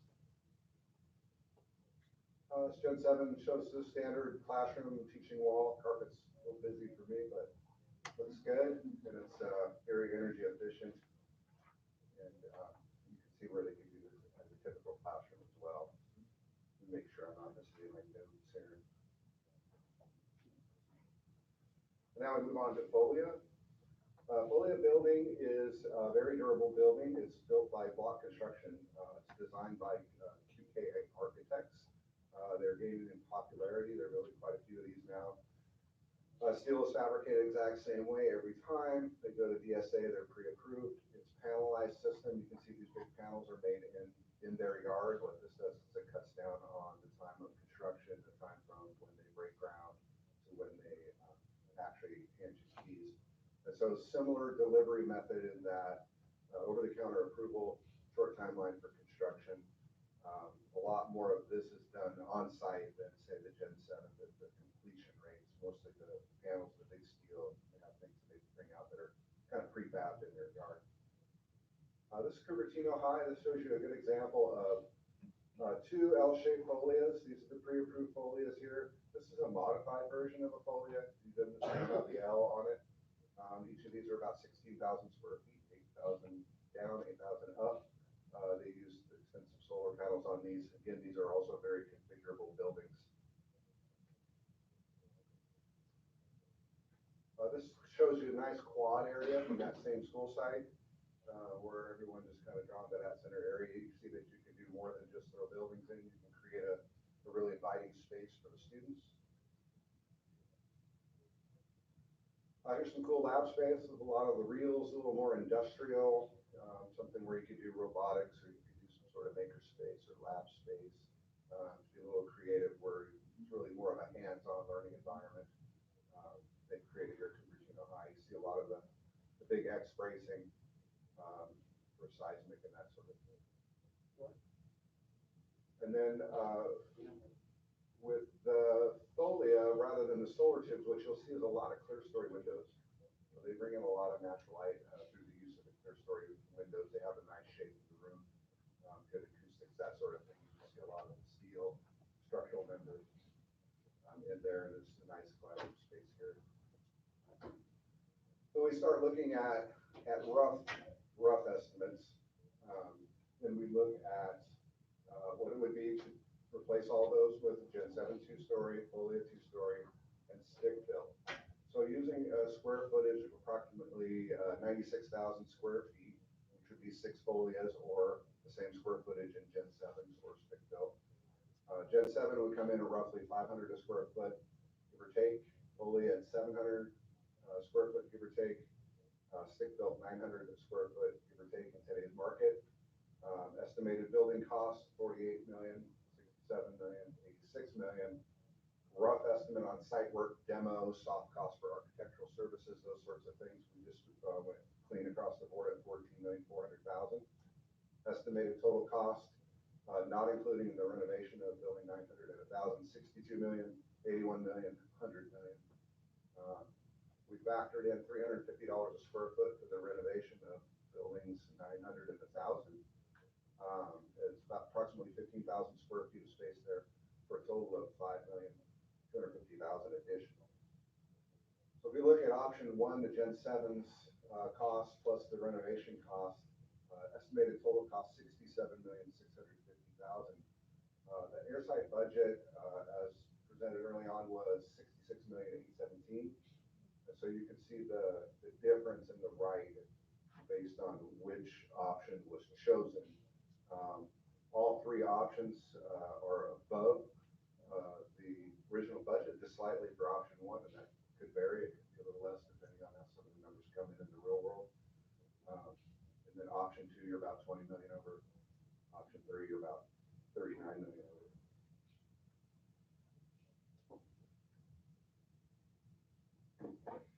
Thank you. So this slide is about the future of learning in Milpitas. And I put here on the bottom, the providing pathways for learners to become their best selves. That is the vision that the board and I came up with a couple years ago. And our future of learning in campus embraces that as well as our strategic goals. I wanted to share a few data points. One is that Milpitas is the 5th highest percentage of STEM jobs in the U.S. according to Livability 2019. And we have 51,000 jobs in the city of Milpitas, but only about 9% live and work in Milpitas according to our city's Economic Development Center.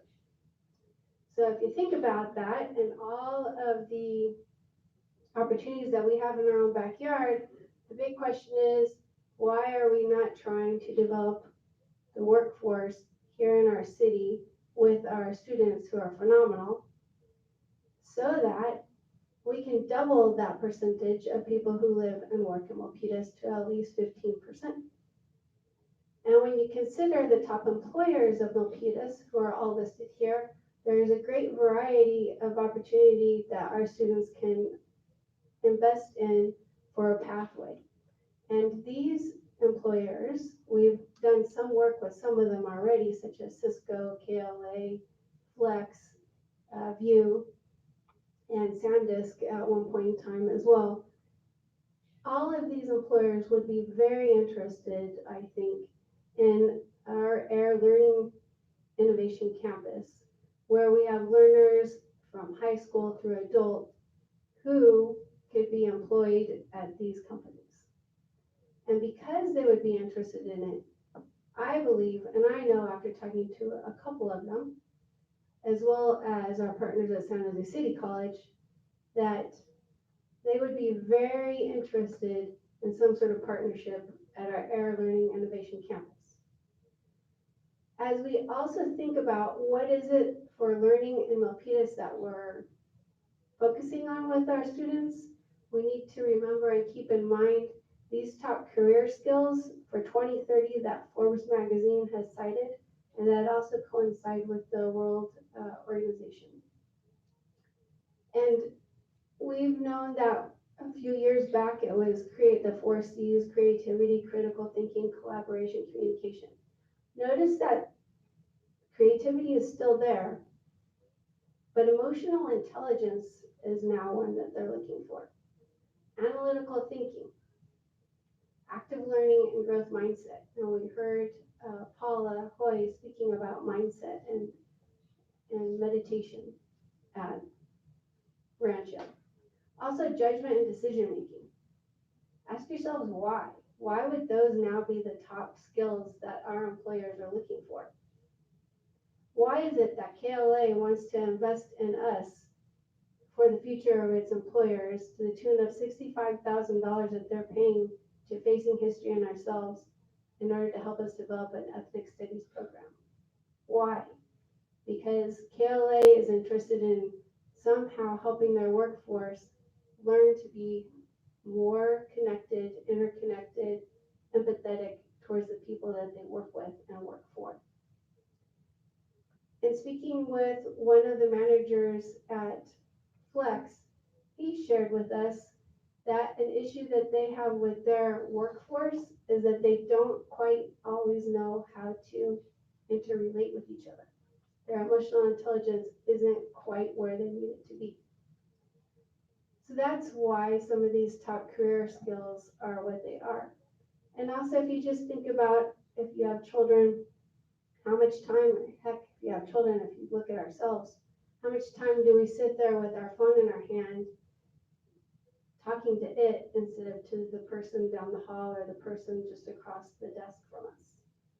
So the more that we are invested in using our communication tools instead of our natural ability to connect with each other, the more imperative it is that our students are learning how to connect with each other. I heard a statistic yesterday that students are 40% less skilled in emotional intelligence than they were prior.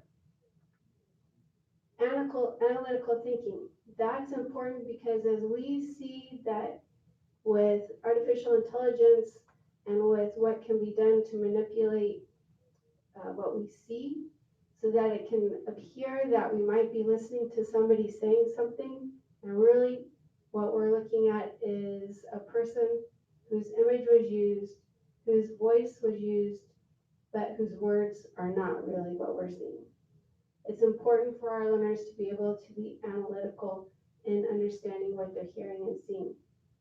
It's also important for our students to be active in their learning and to have a growth mindset, because as we talk about persistence and grit and not giving up, if they aren't sure about how to fail forward, how to reinvent themselves, they're going to not have all the opportunities down the line. Another statistic I heard was that our students now who will be graduating are going to have 8 different careers in their lives, at least.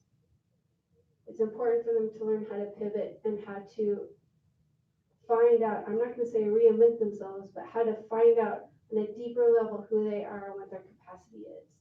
That's what the future of learning is now in Milpitas. That's the future of learning that we need to nurture as we're looking at how we invest this money that we have set aside for this campus so that our students have the best possible opportunities.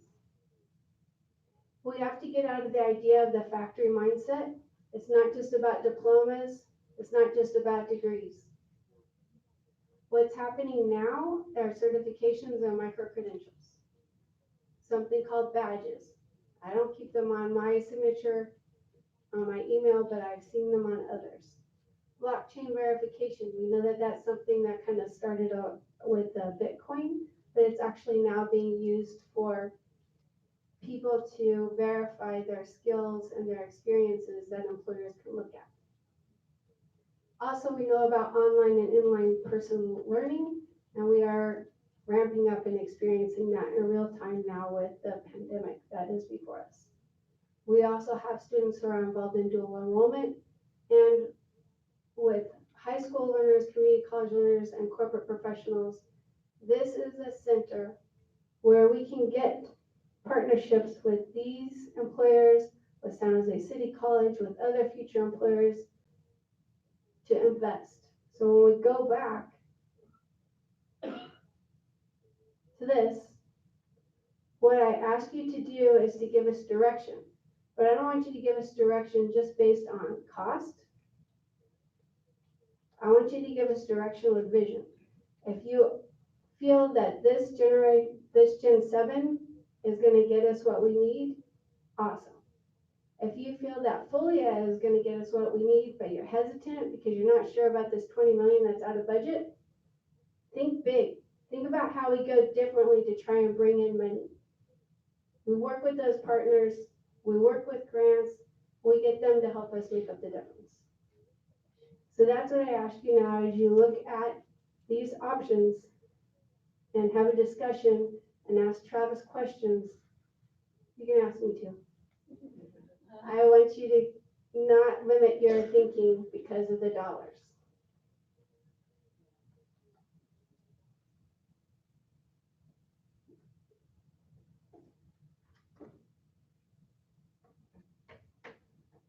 You haven't answered any questions. You should have just give us the option without the dollar. And then we give you the direction and you give us the dollar after. Then you know what we pick. We'll just go here. I think I'd like to start by saying you as a team have come a long way. Um, you've challenged us in different ways in terms of saying there are richer possibilities that we can be a part of based on the timeline that these buildings can be put in place. The fact that there are DSA approvals that already exist with these organizations, which I remember from years past, we had that long period when we did Meadows about we needed to get this done by a certain date because we had to go to get DSA approval, which was going to take a very long time before we could even move forward. And now you're saying DSA approval is already there. The partners that are there, the fact that these buildings are going to be 50 years plus in terms of how they look at things. So even looking at that, those three options, and the 20 million, it's not 20 million. If you could go to the uncomfortable slide for a second. The 20 million isn't necessarily 20 million all at once, or it may not even come from our dollars, but it may come from in collaboration with partners. San Jose City College, who in their board meeting talked about they wanted to continue to be a part of Milpitas in different ways.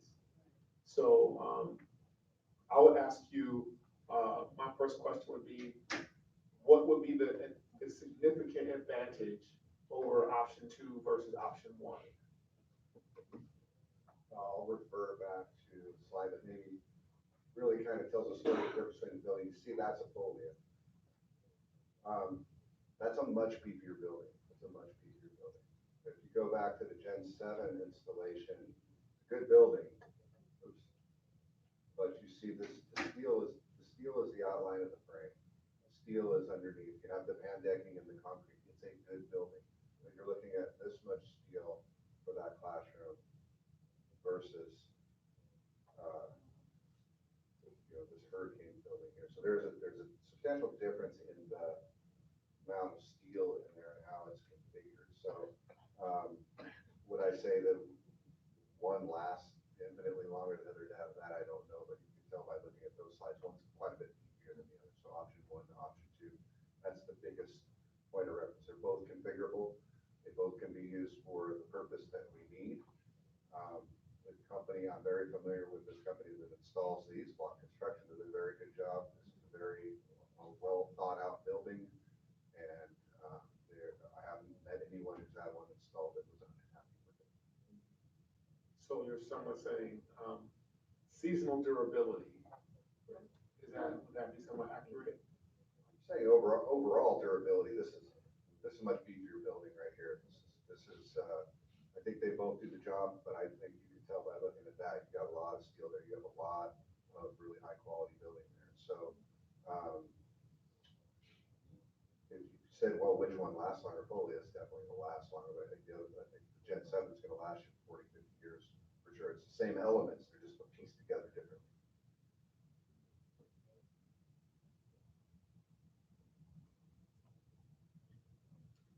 Travis, can you give us like a timeline of the construction period once we give you like a direction, like how long it would take? Let's say we did the Gen 7 versus the Folia. So the timelines will be very similar. DSA has pre-approved plans for both of these structures. What you do have to do still is hire an architect to do a site plan. To access compliance, obviously, if your site isn't included in the building, which is fine. That's still a very short process with DSA to go through access compliance. It's the structural and fire life safety that usually takes a long time. But these are already built-in components of these plans. So what they'll say is from the time you let out a contract till the time they're setting buildings or being done with buildings, usually in the year timeline. Depends how quick you get your site plan done, but you're probably about half the duration of standard stick-built construction. So you would see progress very, very quickly. Did you say year? Sometimes within a year, yeah. I know, but within this one. Yeah. It's because here's why you could let it out and you say, okay, we're going to build 6 Folia buildings at the air site. Certainly, there's some shuffling around because some buildings have to be demolished and everything. But once you let that contract out, they can start the fabrication process of this right away. while you're developing that site plan, issuing that site plan to the Division of State Architect, they go in sometimes they can do an over-the-counter plan for the access compliance. In this case, it's a pretty big site, probably take a little bit longer, but they'll prepare those plans while they're already under contract fabricating parts of this building. Steel is a very long lead item. So they get going on that, because you know you're placing buildings here, then you go to DSA, you get your site plan approved, these are pre-approved, and onward you go. So is that like 6 months? So what they'll tell you, both companies will tell you, if you give them a contract, you'll be walking in a building in 12 months. I don't know if they do 6 buildings in 12 months, but that I would have to verify. I won't want to speak for the person who's doing the work, but if you ordered one fully or you ordered 16,000 feet of Gen 7, you'd be in it in a year is what they're telling me, either way. And this would likely be sequential just because of the nature of, in my vision, we would take out, we would relocate the folks here. This is 4,410 feet, building 100. We could do a temporary space here or anywhere else we could find. Take this out, and then you can build your first 2 buildings out here. Then you can move business services over, wipe out that building. So I would see it, my vision is the path of least resistance of moving a bunch of people a bunch of times is just go sequentially from Calaveras back to 400. Build the building, move people, build the building.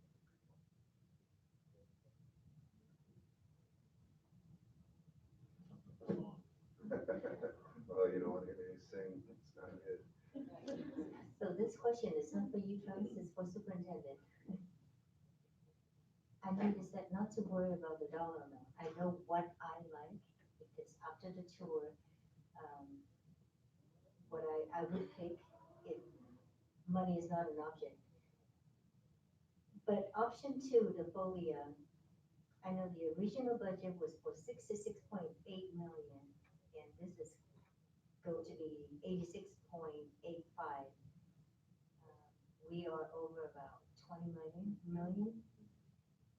Where are we going to get the $20 million in time for the building to set on our ground? We would have to get commitment from some partners, particularly San Jose City College, possibly city for some of it, some of the other businesses that I mentioned. So are we going to wait to get those commitments before we give the direction? Superintendent Zhang, is there a way that we could use funding for this project first that we expect to use in the future? Well, if we have commitment from other vendors, then definitely it's doable. Basically, it's just a matter of when we receive the cash, right?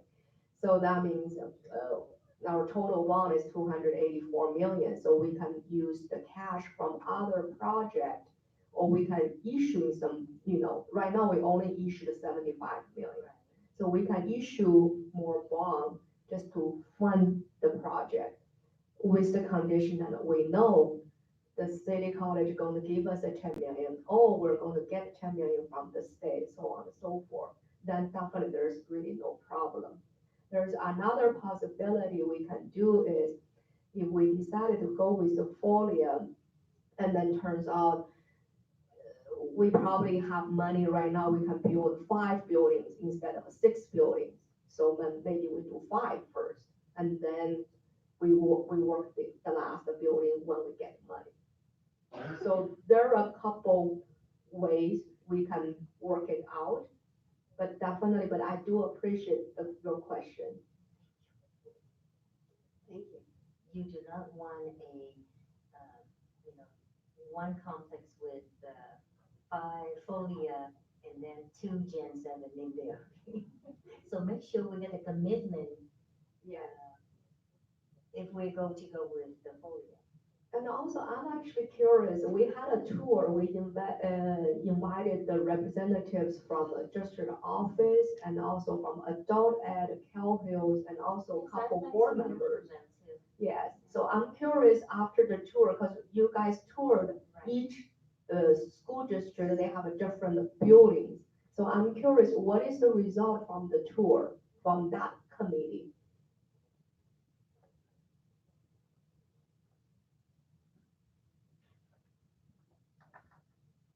I'm Suzette Bromagem. I work in the district office, and I happen to have been the only classified member that was touring, and Best classified member was San Michelle.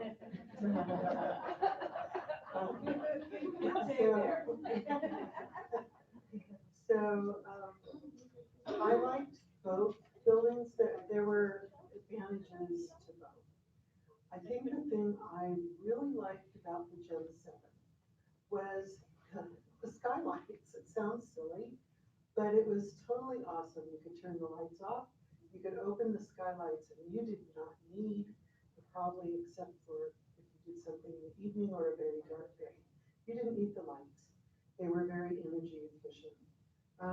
One thing I did hear Travis bring up just this evening about the beefiness of the Folia building. And yes, I felt that. I think the Gen 7 felt a little more delicate. The Gen 7 buildings, when we viewed the single-story ones, had a lot of windows. The two-story did not have as many windows, and the building we went into had some office space and some classroom space, so we could see how that was kind of fitted out. So there's advantages, I would say, to both. And personally, I just kind of like the one with the skylights, so that was my pick. So, thank you. Thank you. How was you?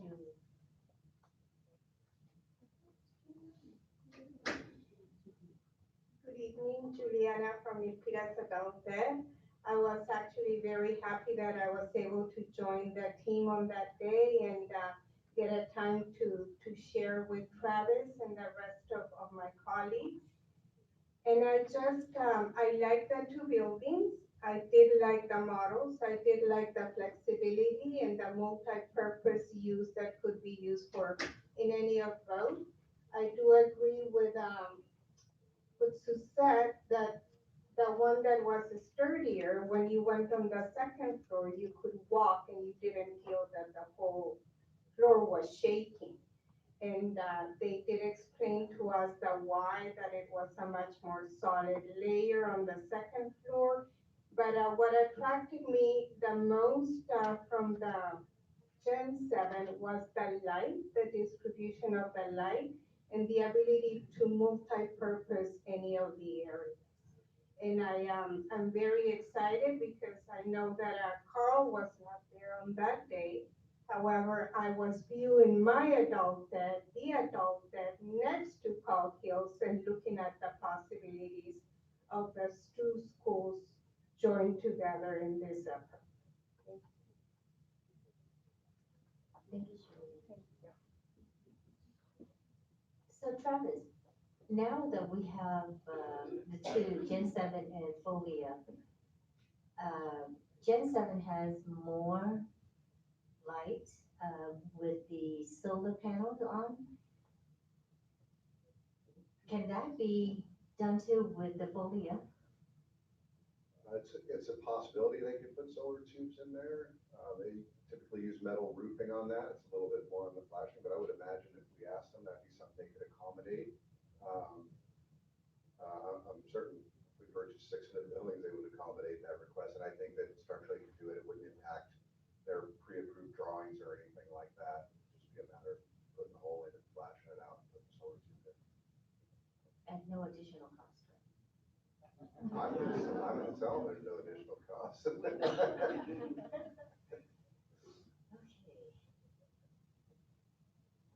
I like Folia.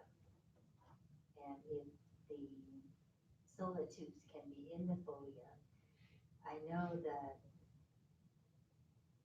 Superintendent Jordan and Wendy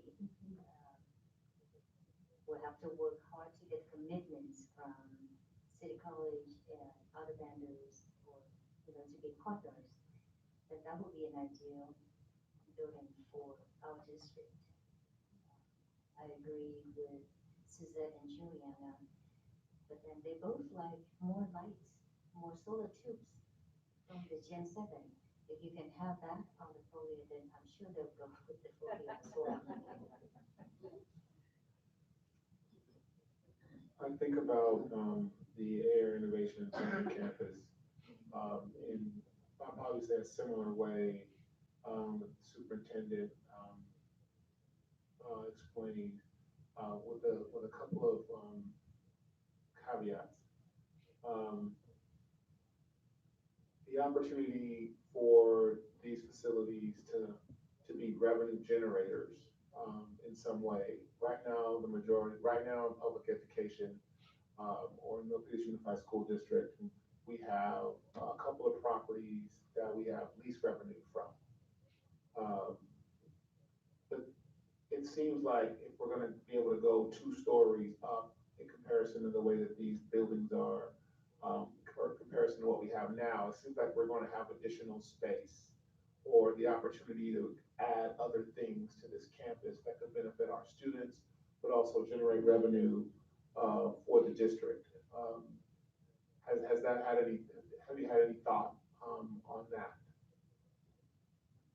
I haven't put a ton of thought into revenue generating portion of it. For me, I guess if you want my opinion, what's exciting to me is that we're in our Silicon Valley, that we could have our own students pass through these doors and go out across the street into the work world at Cisco or even up the road at Tesla and do any number of tasks. So for me, this is an exciting project. It's part of why I'm super happy to be in Milpitas and not renovating interiors of classrooms, on smaller projects. These are the things that I enjoy this business for, is because you have an opportunity to impact the lives of our students. I say our students now, I've been here almost a year, and so it's exciting to see. I don't see it from the revenue generating standpoint, but I do see it from circulating our kids into our high paying jobs, keeping them in this community. One thing I've learned about Milpitas in my time here is people from Milpitas love being from Milpitas. And so, and my wife is born and raised in Milpitas, I don't know. And so I understand that passion. That's why I'm so excited about this project. I'm ready for your direction. We'll do whatever we can. If it's something discover a way for it to be revenue generating, great. I need to go and propose to any of these companies that have a possibility of donating funds toward this. I'm more than happy to do so. I'll do whatever I can as far as that goes to help fund this, if that's the way you choose. And one thing I want, Chris, I think you have a great idea, and just for your information, even for our current facility, we actually rent out our classrooms during the weekend if there is a need there. So we even with our current facility, we also do that. Like for sometimes they rent, like the traffic school used to rent our building here, so on and so forth. And however, there is a compliance because we're a public entity, and there is a limit of how much fee we can charge. And each year we update our user facility charges, and then we share that with our user facility. Thank you. But definitely there are ways we can think out of box. Gotta stay out of the box. And what I mean that is even for us and to work something maybe with the city, because we have the building, we have the capacity, we have the space here, but we're not there yet. And we needed to start first is we needed to have some idea, at least the direction from the board. And that's now first step. And then based on that direction, and the staff can actually invest more time to figure out the budget, and then to think about if we do want to go with the folio, and that means we have to look at our current space. Maybe we only can build 5 buildings at this time. And then, so there are a lot of logistics. We have to really spend time to invest and to research. Okay. Because there's also, part of the thing I said in my in my schedule is that, you know, meeting with, the county of Santa Clara, because Milpitas is the northern tip of Santa Clara County, and we have very few services, here. And it is higher time that, you know, there are investments from the county into Milpitas. And we see that those services would be social related, and they would affect our families. And I know that, they do, there's an RFP right now, out in terms of youth that they want, that we could apply for with the city, in terms of getting, you know, ongoing revenue. So thank you for sharing the fact that we do rent out our buildings, on the weekends already. Travis, thank you for sharing that you're willing to, go to these companies, with the superintendent, to pursue additional funding and the options that we have. I'm inclined to look toward the direction of the folia with the lighting, as they have stated, because even us having the conversations about what we're doing, is gonna be very, very important. So I'm inclined to go in that direction as well.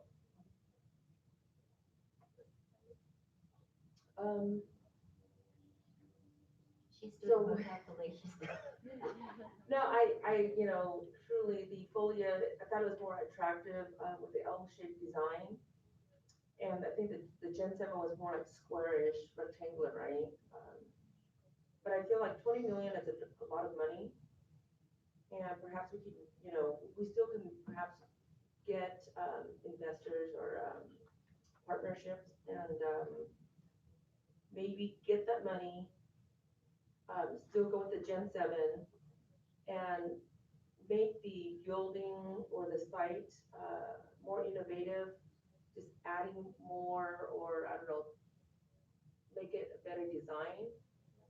I mean, I don't know, 20 million is a lot of money when we're talking about budget cuts, this and that. I mean, we could use that money for the program for our students. I don't know, is that, what do you think? You can't use I one. mean, for the building, I don't know. For your building, I would say, maybe I'm speaking out of turn a little bit, district-wide at $284 million typically have a district-wide contingency, and there's probably some money there. I don't know if that's something we want to tap into or not, but, maybe take some of the stress off of that 20 million, but that would be more of a meet with Wendy and speak to that. Right. Yeah. Yeah, we have to look at our overall budget, but still, and Kelly, I think you do have a very good point. I mean, 20 million is 20 million, that's a lot of money. We're not talking about 2 million here. If it's a 2 million, 5 million, fine, you know, we'll do better job trying to save money elsewhere. And so, in my mind, I'm thinking, if the board do want to go with the folia, then what we can do is we will come back with our current capacity and figure out, okay, with our existing budget, 66 million, with the folia building, what can that give it to us? I think that is at least an option or a way to look at it. And then will that cover all our needs for now? And then in the meantime, we work on the other thing. And then when we have the money, and then definitely. I do have, the community members would like to share the comments. Can we cut into that to hear what they have to say too?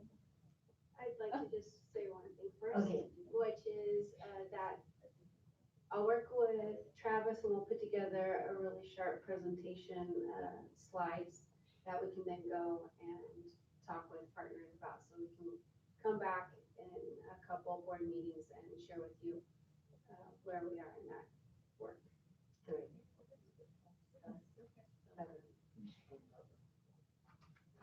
Robert, John, Hi, so. please state your name and address for the record. Robert John, North Park Victoria Drive, community member. I do have two questions specifically for, at least addressing this question in regard to if it's the folia and your $20 million short. My suggestion would be, why not take the approach what colleges have done?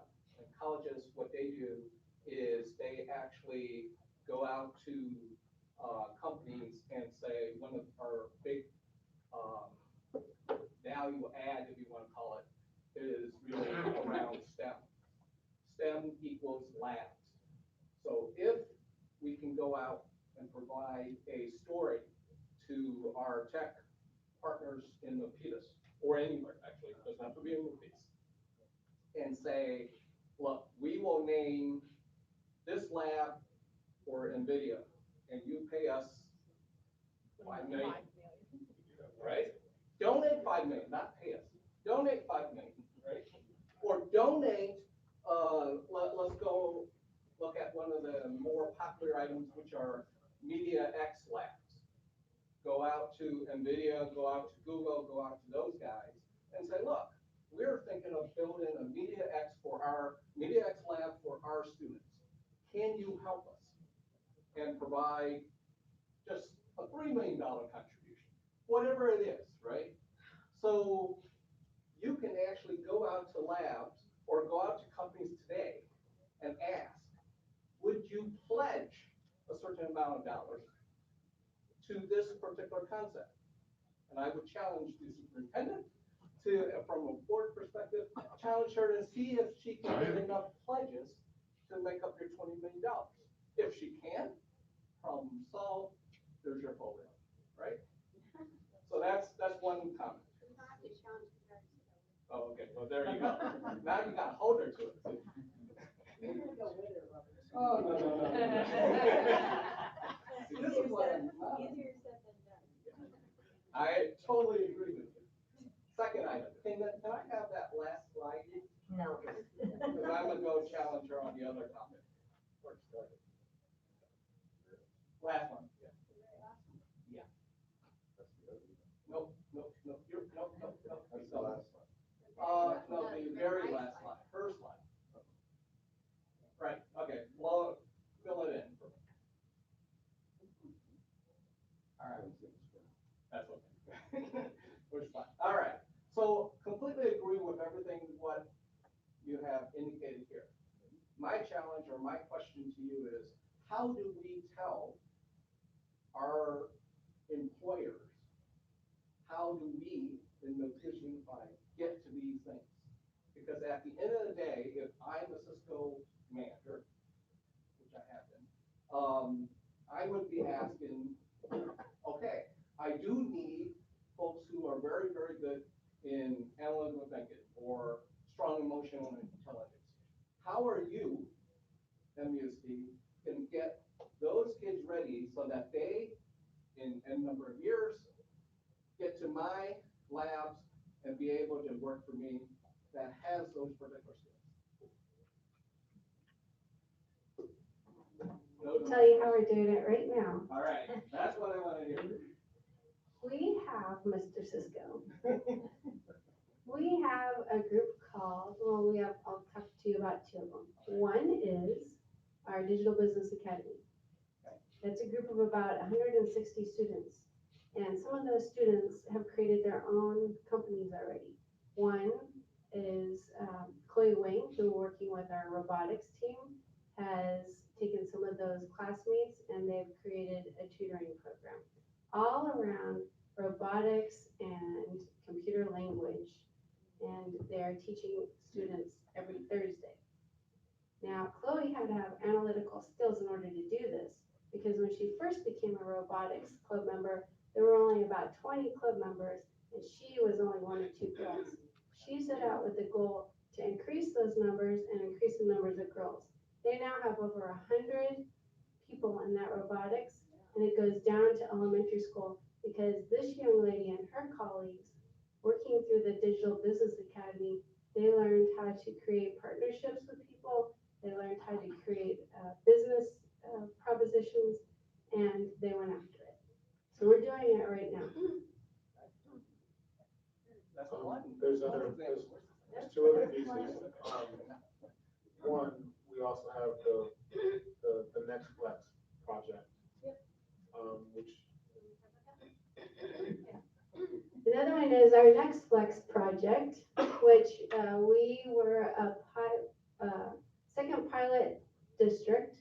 That was about 3 years ago. I believe you were on the board then. And we piloted with Calaveras Hills High School. And And Mr. Stice is the principal there and said yes to the proposition of having our engineering students at Calabasas Hills participate in this Next Flex program. What they ended up doing is they formed small groups, which were companies, and they took the engineering behind the Flex product and then proposed different types of projects.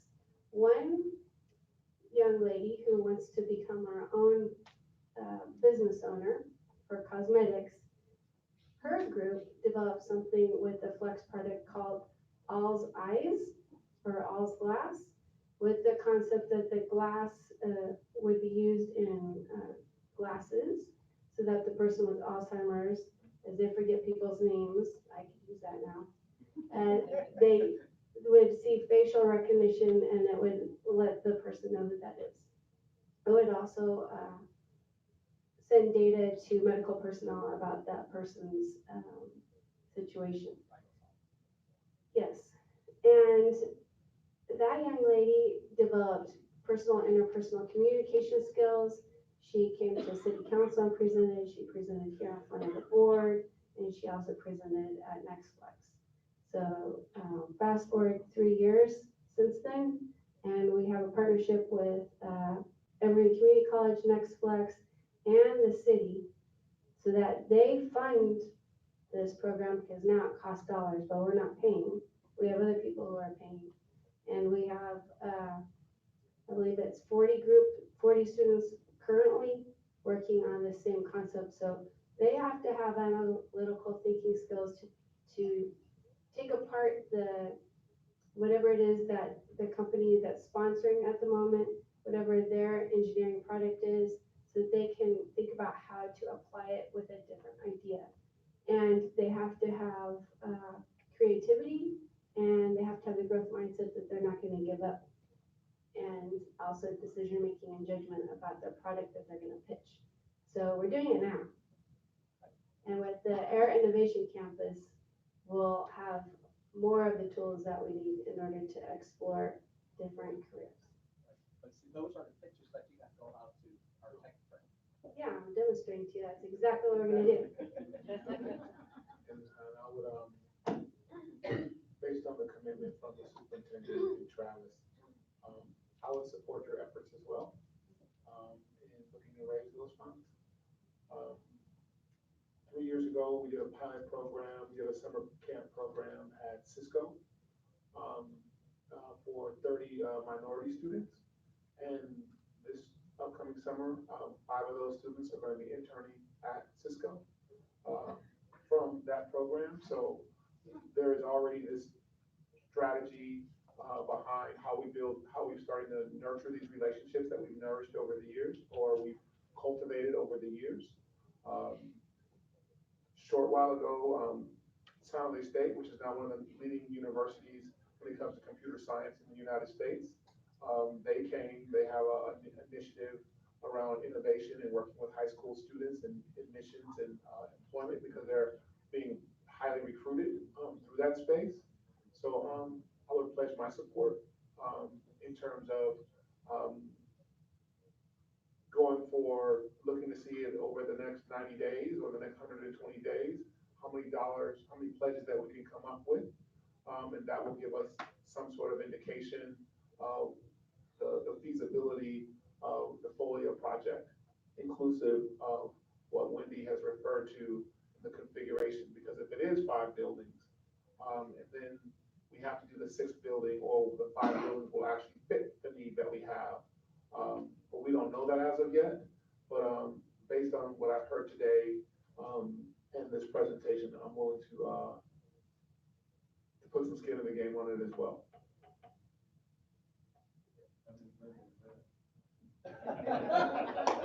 Who said that? Michelle,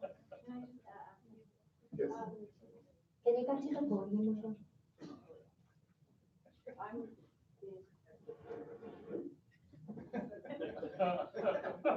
I just want to ask, I don't see anything up there regarding CTE or the trades. And I think that we need to go and reach out to the building trades. Thank you. So DevCon is our local builder, and also another local builder we have is XL Construction. And I went to XL Construction to talk to them about virtual design construction. And that is something within the trades that's very exciting to me because students can enter that pathway and take it anywhere they want, all the way up to a doctorate. And the XL Construction is very interested in supporting that with us. And Brian McGarry, who's a teacher in their engineering academy, is exploring the virtual design construction piece through Stanford with doctorate there. His name is Forrest. I'm always forgetting his last name. So that is definitely something along with career tech. Michelle, did you need to speak on this or? Okay, thank you. So I'd like to make a motion that, we move in the direction of FOLIA, and we, the superintendent, and other, constituents, put together a task force in terms of working on, seeing what type of pledges that we can get over the next 120 days. With the understanding, including the work that Wendy is referring to as part of the configuration is concerned. That's my motion at this point. We don't really need a motion because this is not an action item. This is just a report. We just Awesome. needed the direction. I saw this practice Yes. my motion for later. All right. So Kelly, are you the same direction? Yeah, I mean, as long as, you know, we have, other people putting their skin in the game. And, Look right at me, I'm good with that. Yes, Chris. Carry on. Just curious, question Timothy, how would you vote on this? I'm glad you're giving me this opportunity to talk. So, Your voice is important, Tim? to give you my perspective, as a student, I've never held more than $100 in my hand. So, you know, $20 million, 800,000, I don't know how to talk about that. One thing that I did want to say was that education matters more than location to me. Like, I'm fine with working in a shack as long as I have the best teacher in the world. That's just my personal opinion. Thank you. How about you, Chris? I think I would kind of sort of disagree.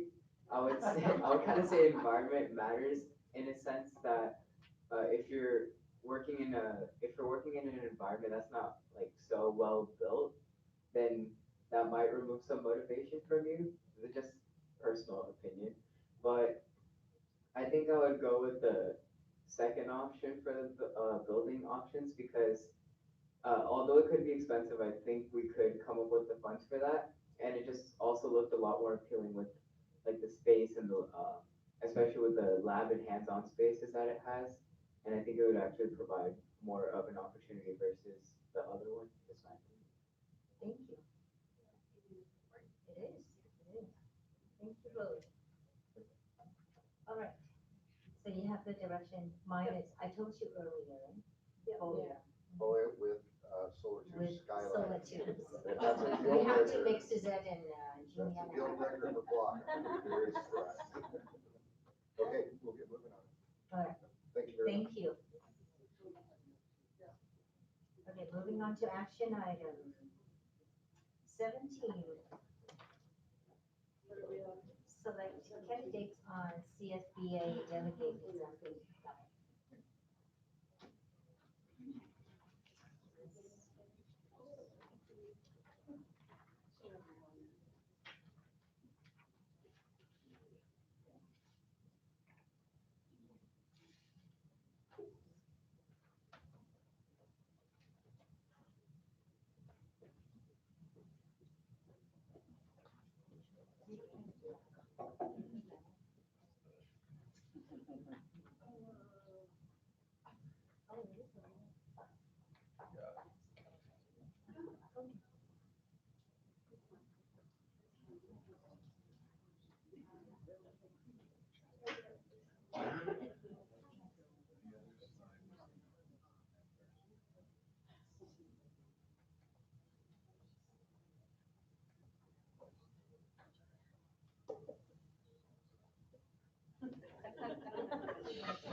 Yeah.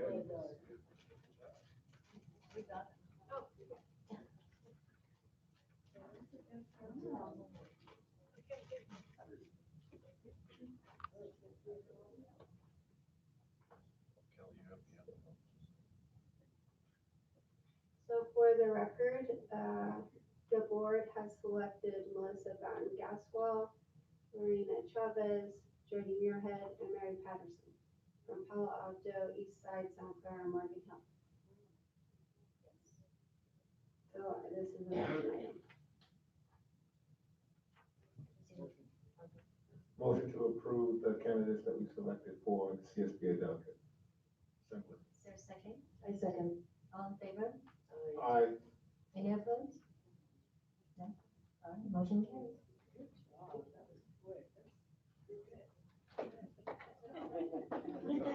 Did our homework.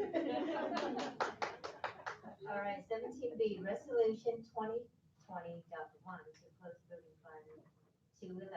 Superintendent, Assistant Superintendent of Business Services, what is that?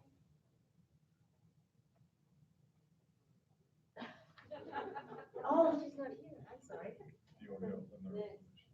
She's coming back. That's your item. You're on. Done already with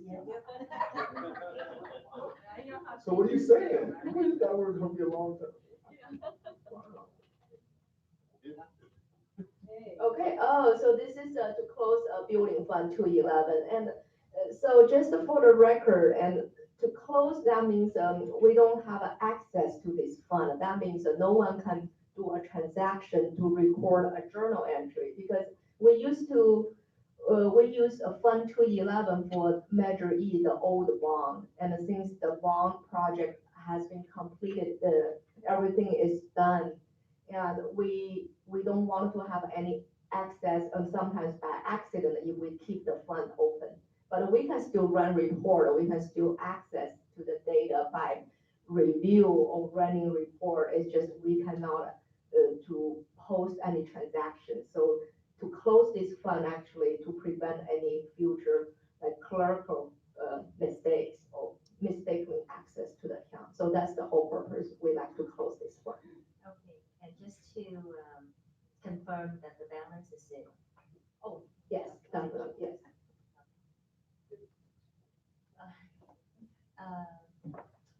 Do we have to read this for the record?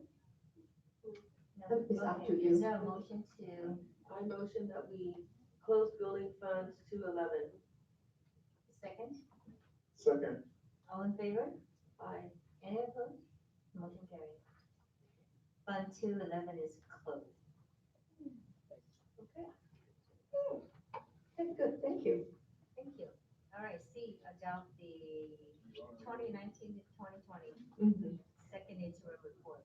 Right, so this is the time of year, we need to adopt our second interim report. Second interim budget report is the second budget update, basically. So in this attachment, we have our income statement. We also attached our multi-year projection here, and we have a short presentation that Lynn will go over.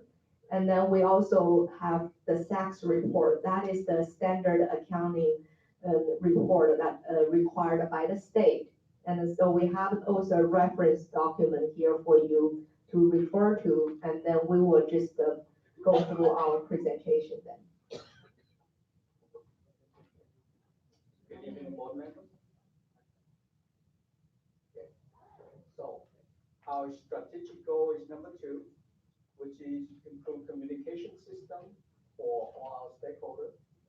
We also support all LCAP goals to provide standard-based instruction for all our students. Okay.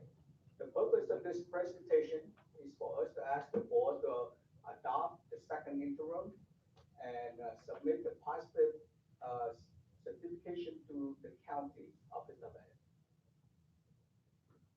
Okay. Revenue, as you can see there, our total revenue is $120 $22 million. Now, for Vice President Norwood, local revenue. Okay, this is where our parcel tax is owing. Right now, we receive about $1.5 million every year, and parcel tax will expire in June of 2023. Also inside here is where we keep our small dollar amount of our rental and leases or from our use of facilities. So, okay. Any question on the revenue? Expenditure, like always. We budget $131 million in expenditure. Sorry, go back 1 second. So who's responsible for generating local revenue? How does that work in this district? Well, Kelly is our contract manager. She taking care of the use of facility. She taking application from various community groups which like to use our facility, and we charge them a fee for that. And of course, another portion of that is the donation for the school site. Does that include PTA and all that stuff, or that's separate? PTA and ASB is separate. It's just classroom fundraiser. I just don't want to get out, so. We're good. Okay, go ahead, dude. Go ahead. What's that, no man? I see Duke over there. So basically, the use of facility, we use a software, it's called Facilitron. Yeah, and then we list all our available properties, I mean, like classrooms and the learning centers, and even including the field. So if any entity who is interested, they will go through the system and then they will reserve the space based on availability. And then we have a fee. It depends on what classroom, what facility they're running. We publish the fee there also. So we rent classroom space, we have lease, and then. Yeah, a learning center. And then the learning center. Yeah, in the last bond, we invested a majority of the bond on learning center. So each school site has a new learning center, and actually that is a part of the rental too. Okay, well, thank you. Expenditure, $131 million. And as you can see, the biggest portion is the salary and benefits, which right now reach to 77% of our total general fund budget. Any question on expenditure? Okay.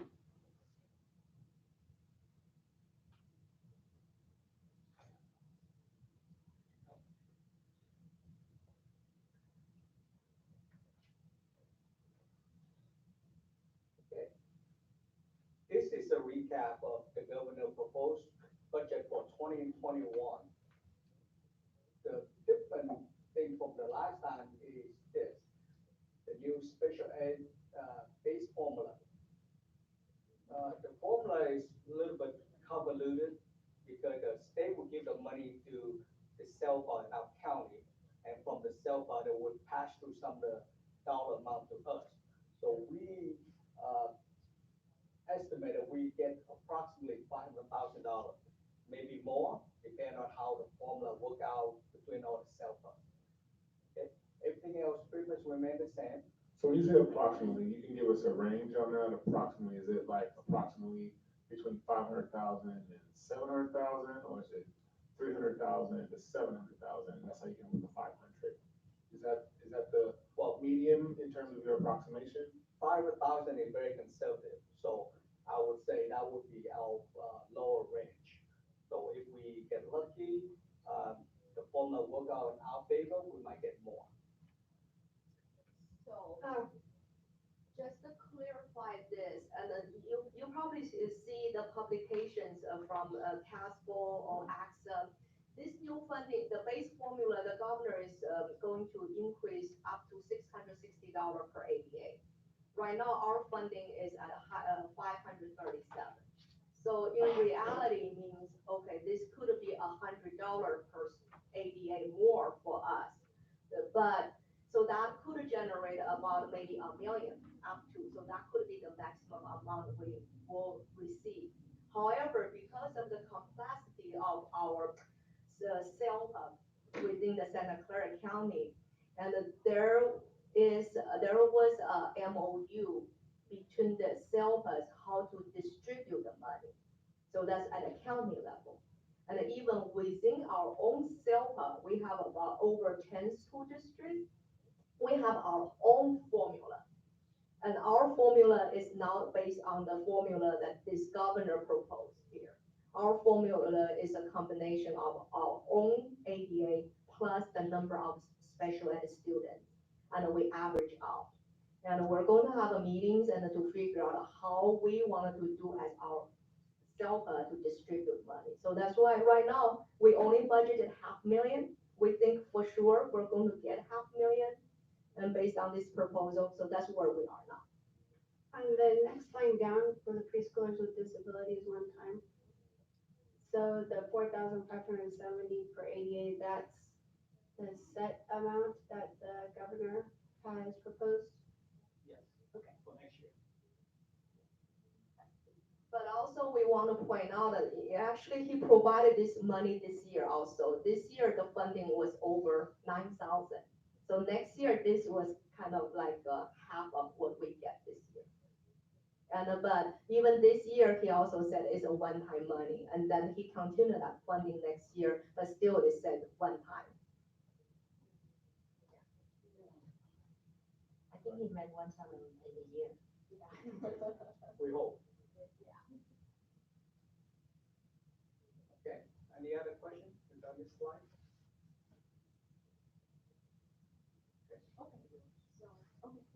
Thank you, Lynn.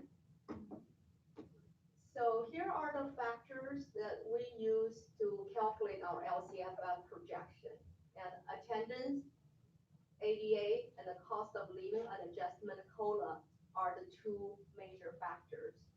And this summarize the changes at the second income versus the first income. And you can see the ADA current year, we increased our ADA by about 12. But we projected it down our future year ADA. Why we're doing that? Because we're based on the actual attendance rate we received at around December time. Because normally in December we'll submit we call it attendance P1 report. We will know our attendance rate. Our average rate right now is the same as the last year. And for the future year, originally at the first interim, we're projecting at 97.5%, but right now we lowered about to 97.3%, just to be conservative. The COLA, the changes at the second interim, this is beyond our control. This COLA is provided by the Department of Finance, and you will see current year is basically no change, but for the future year, it went down. Okay, the pointer. So next year, this drop of 0.7% for us, that's over $500,000. And we're not the only district who get less COLA. This affects everyone. As a matter of fact, and the school services had a debrief with the Department of Finance, and they voiced the concern on behalf of school district how this downward will impact everybody's projection. And the Department of Finance even point out, right now this is their estimate. In reality, it depends on how the economy goes. There's a possibility this COLA could go even further down. But because there is a state rainy day fund set aside, and there are some other proposals in governor's budget, state budget planning. So they were hoping if this COLA is going down in reality, and hopefully they can renegotiate to use some other money to cover, at least we're funded at this level. But this is the best information we have right now for all years. Here are some other factors that we use, and those are like standard, and every time when you see we do major budget update, we always taking care of the contractual obligation. One thing I want to point out here is we incorporated a 1.5 million expenditure reduction starting next year. This is our multi-year projection.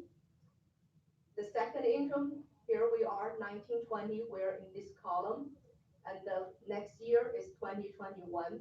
And as a matter of fact, we're actually working on developing next year budget now. So basically to us, in our mind, the current year pretty much is done. And I just want to point a couple areas. You see this big negative 13.7 million. This is not the true deficit spending we have in current year. And I think after we close out, the deficit will reduce to probably 7 million because we have a big carryover from previous years cumulatively. And this program carryover, we have over 5 million that we fully budgeted into current year. You see in this line item here, we have such a increased expenditures, but in reality, the school side and the program, they're not going to fully spend the carryovers. And after we close out current year, this expenditure will go down and that will reduce our deficit. But look at the out years. This is more toward close to reality. Our deficit of next year will be 8.7 million. And keep in mind, we have already included a 1.5 million expenditure reduction in our projection. So what I'm trying to point out here is, even with no reduction planned here, we still have a gap, a huge gap of over 8 million here. Okay. So what is your plan on that year to fix that Okay. deficit? Well, to reduce this deficit gap, there are basically two ways. One way is we increase our funding, we increase the revenue. And so if we have a more revenue come in, that will reduce the gap. Or we spend less in expenditure. One way or the other, it will reduce here. And this is what we plan right now for next year. Look at those different pots here. Those are the money we need 5.6 million from our reserve to balance general fund budget. And then we're also going to use $500,000 from our post-employment account to help to offset the retiree benefit cost. And then the 1.4 million is our regular transfer in from building fund. Tonight I have another presentation. We're going to focus talking on the building fund. So basically, right now, those are the ways how we're going to have a balanced budget for next year. And the following year, basically similar structure. So for us, of course, we wanted to, right now we're working on developing budget for next year, so we'll have a better information. Basically, we're going to reevaluate our ADA projection, and we'll have a better information after the P2 is submitted. The P2 report normally happens around April 15th. So we'll know how we're doing in attendance. But internally, we're still growing. So that means that we still have more students coming in each year. So if we can capture at a 97.5% attendance rate, that will help us to increase. This is an easy money to earn by increased attendance. And the expenditure side, I mean, we will need to start monitor and discipline our spending. That is another way to reduce the gap. Superintendent Jordan, I'm not in the Bay Area. I'm not sure how many comparable districts there are to ours. But I'm interested in what their federal revenues and state revenues look like, and if they're significantly different than ours, if they're higher or lower. Where would we be able to obtain that information? Well, first, it's gonna depend on the number of students who are free and reduced English language learners, so low income English language learners, and at risk of homelessness, foster, McKinney students, because some students, some districts may have less than us, may have more than us, so that's gonna impact what they get from the state as well as what they get from the federal in terms of Title I and Title II, I'm sorry, Title III. Title III is English language and Title I is low income. So we would need to have that information, and the way we would determine that is by looking at each district's population demographics. But Wendy, through her county-wide consortium of CBOs, that would be something that she could gain from them. So federal and state revenues are supplemental funds. Sort of. And sort of, Yes. and we are applying for all the possible supplemental funds that we could obtain. I do remember somebody was saying something about we may be at risk of losing, Title I. Yeah. Title I. Title I funding, yeah. As a matter of fact, one of our elementary schools, and they're going to receive less money next year because of their demographic change. So basically, to answer your question, Chris, for the federal and the state revenue, basically, most of the district, it depends on their demographic. We're pretty much on a similar base. So that means we applied money, and most of this funding is basically the state just give it to you based on your ADA or based on your census. And so we kind of automatically get it. It's not So like a the census- competitive grant we have So to the census apply. is a big deal. Yes, yes. So- And the Milpitas is changing now. Right, okay, and so does that mean we are potentially moving towards, so I'm sorry, if you can briefly talk about clear ADA, what does it take to be basic aid? For, to take, what you're referring to base aid basically is this portion, the LCFF resource. This is more like, funded by our property tax and the state aid. Right now, we're about 30 to $35 million short. So basically, and how that works is, that means our property tax generated, say, I'll just say 60 million. So our total property tax generates 60 million. But based on our total funding calculation, we're eligible for 97. And then the state make up the difference. So eventually, if Milpitas property value go up and get to 97 million or even 100 million, then we were able to keep that. Go up more than it is? Yes. Yeah. Okay. Well, we use, our gap used to be much larger, we used to short like 50 million. Our gap is getting smaller now. It's like a 30 million now is our gap. So that means because our property value has been going up in Milpitas.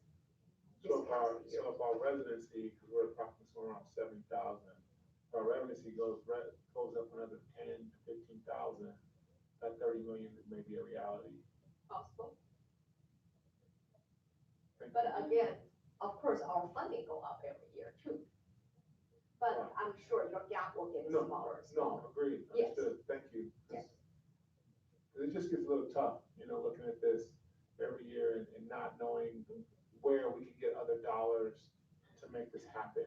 And Yeah, and actually, Chris, I really appreciate your effort because, and I know your effort is, okay, we need to try to get as much resource as we possibly we could. And but as a basic funding for school district, unfortunately, our funding is kind of tied because our hands are tied because our funding is driven by formula, by demographic. And so we will do as much as we could, but even we go out to reach out to the vendor, to company to raise money, that money is considered is not ongoing. Unless you get over like a $10 million, that will really help us and consistently. Otherwise, 100K, half million is helpful, it's good, it's better than nothing. But our our basic funding stream is still, we are heavily reliant on the state. And we're not the only district who face this challenge right now. Throughout the county, and I was at the meeting last week, we had over 20 school districts. Everybody is talking about a similar thing. They either have went through a budget cut and or they're going to do another budget cut. And there are 3 school districts sharing with us they're closing schools. So we're kind of all on the same boat, but everyone is trying to also be prepared and to get ourselves and to be ahead of the curve. And there's another way I wanted to show you, and this is our tradition. You see this document before. This is at the back of our multi-year projection worksheet and summarize how much money we have in our reserve fund and how much money we have in our building fund. And so this time I made kind of a change. I put this new slide here just to give you an idea where we are district-wide. How much money do we have right now besides the general fund? Because the general fund, you see, our ending fund balance pretty much, we used up our savings, and right now we're just standard. This is kind of the standard 3% requirement by the state that we needed to have every year. So our fund balance is pretty steady. It's about 4.5 million or 4.3 million. So besides this pot of money, the general fund, what are the other sources available? So those are all the other funds we have. Adult ed is for adult education program. It's restricted. We cannot touch. It's basically for that program. Same thing, student nutrition. The money we can really use is this post-retirement. And we have 1.7 right now. And we plan to start use $500,000 every year starting next year. This special reserve, the 13.8 million, this is the total reserve. This is the total. So this total 13.8, it exactly is the total of all of this money here, because this is our bank account. All of this money adding together, we have 13.8 million. So that is our reserve.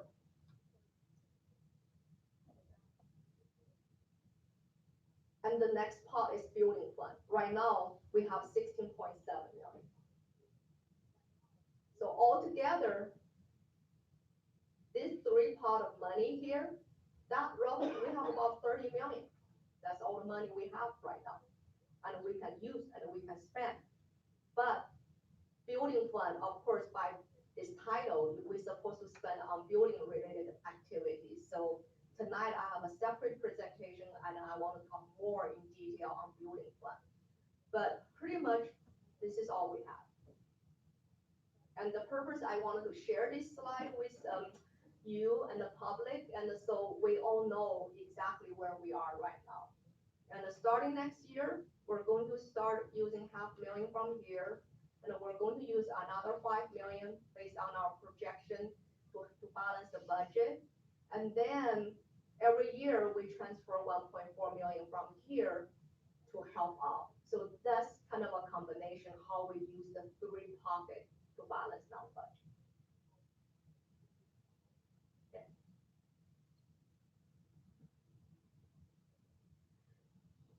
I used this slide before in my previous presentations. And I think it's important that I use it again, just as a reminder. And this is the slide from the U.S. Labor Bureau. The gray bar here represents each recession after the World War II in U.S. history. So for example, this This was back in 1980. And then after that recession, the second one kicked in 1982, so on and so forth. That's how this slide reads. So you can see the longest recovery after recession was this time period. So that was about 10 years, the gap in between. And now, and the latest recession was happened in 2009, June. And keep in mind, the longest recovery, it was about 10 years. And now look at where we are now in 2020. Actually, we bypassed that history. So we set a new record now. It's over 10 years. And with that being said, right now, neither Department of Finance or the Legislative Analyst Office projected a recession in their state budget proposal. So there's no recession has been projected or planned right now. But guess what? Often history repeats itself. That's the purpose I would like to share this chart with you again today, just as a reminder. Now we are in 2020. We're very fortunate.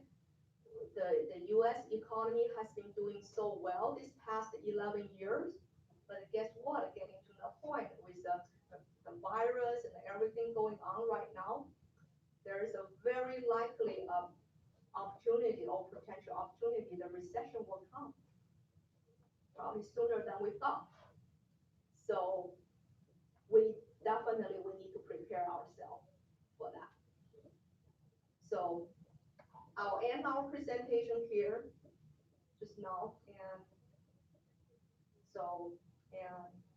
but tonight our purpose is to ask the board to approve our second income certification, and based on our projection, we were able to meet our financial obligations for the next 2 years, and our budget planning won't stop here. We're going to work on next year adoption now, and then our third year will push forward to another year. So this is an ongoing process, and then you will hear me very often to come back to say our third year normally was the year that we had a problem, and we needed to figure out how we can balance our budget.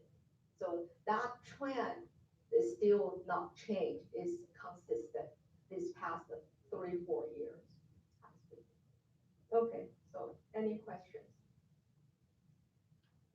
I'd like to bring Suzette Ramajan to the podium. She has a question or comments.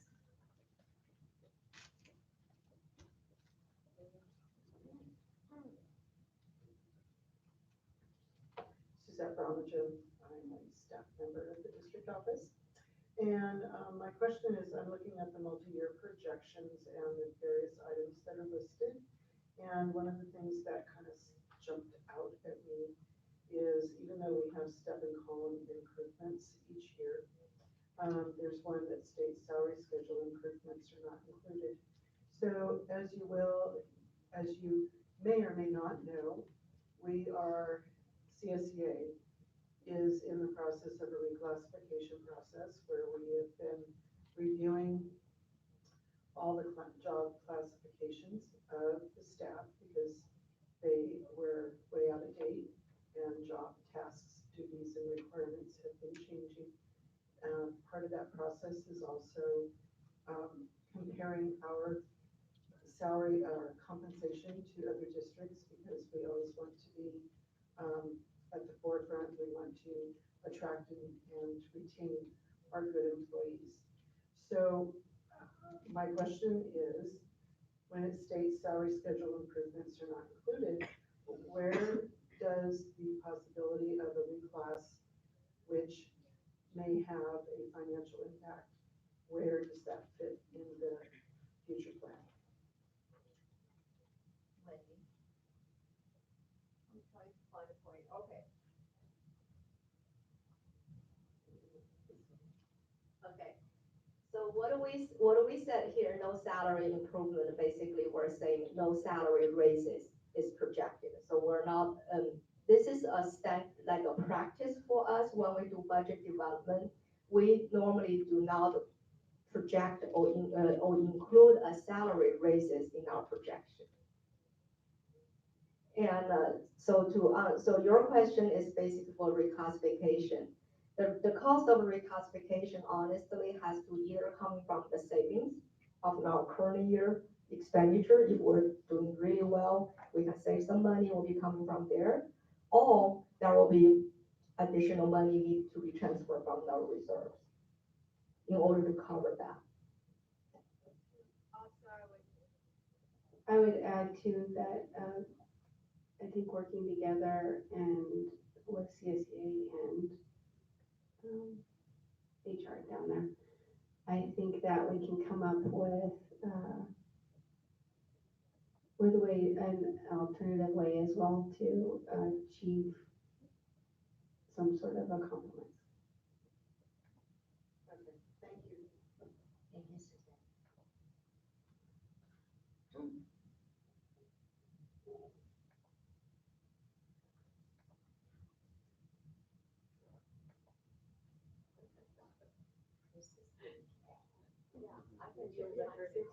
The whole room knows I'm thinking, right? I'm listening, and I'm like. So, you said salary improvement doesn't mean raises.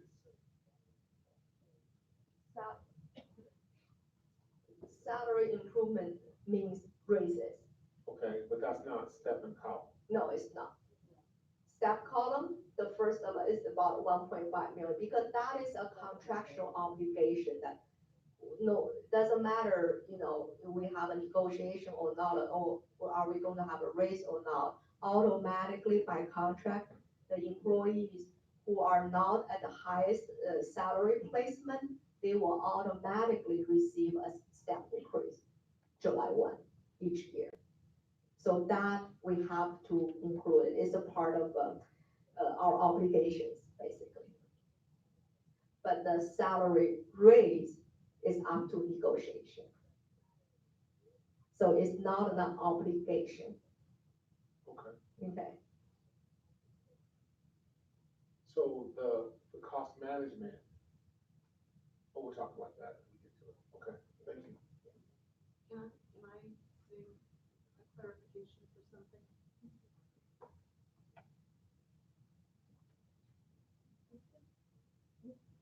It's me again. So, so just to clarify, Chris, in my mind, salary increase would be if we are negotiating with the district for improvement on compensation and benefits. Reclassification is not the same as salary. And that's why I was asking, because it is something written in the CSEA contract, this reclassification process. And so I am concerned that there's no budget set aside for it. That's why I was asking. Thank you.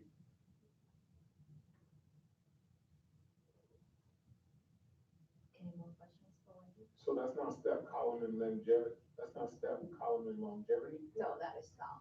And the reclassification, actually, you look at the MOU, is more focused on to look at the job duties, job descriptions. There's never a guarantee that there will be a salary increase. So that's why we do not include that in our normal projection. So why isn't reclassification included? Why is not included? Why is it not? Because reclassification is not a guaranteed a salary increase. It's more, if we look at the focus on the MOU, the process is basically to look at the duties, to look at the positions, and to upgrade their duties and revise their job descriptions.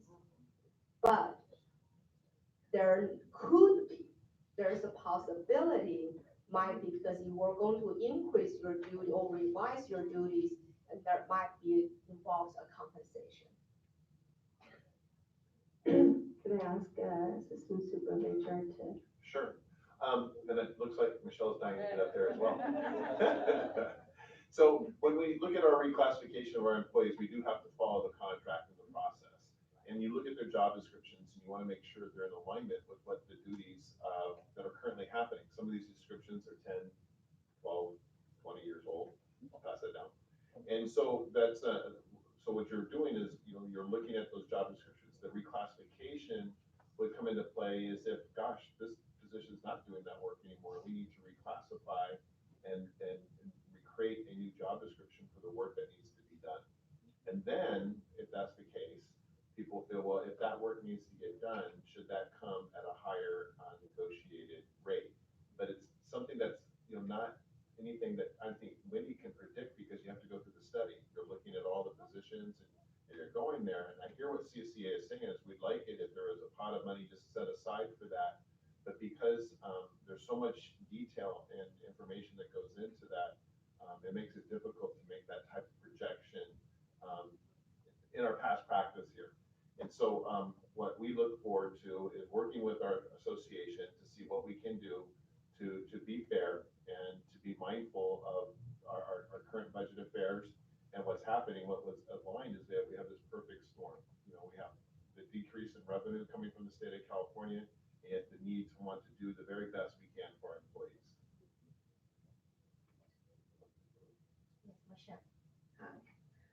Michelle Kessinger, President CSEA. I just want to kind of like set the tone. We're basically jumping the gun. We did bring a presentation. Finally, after 2.5, almost 3 years of doing a paraprofessional reclassification study. This happened 2.5 years ago, almost 3 years ago.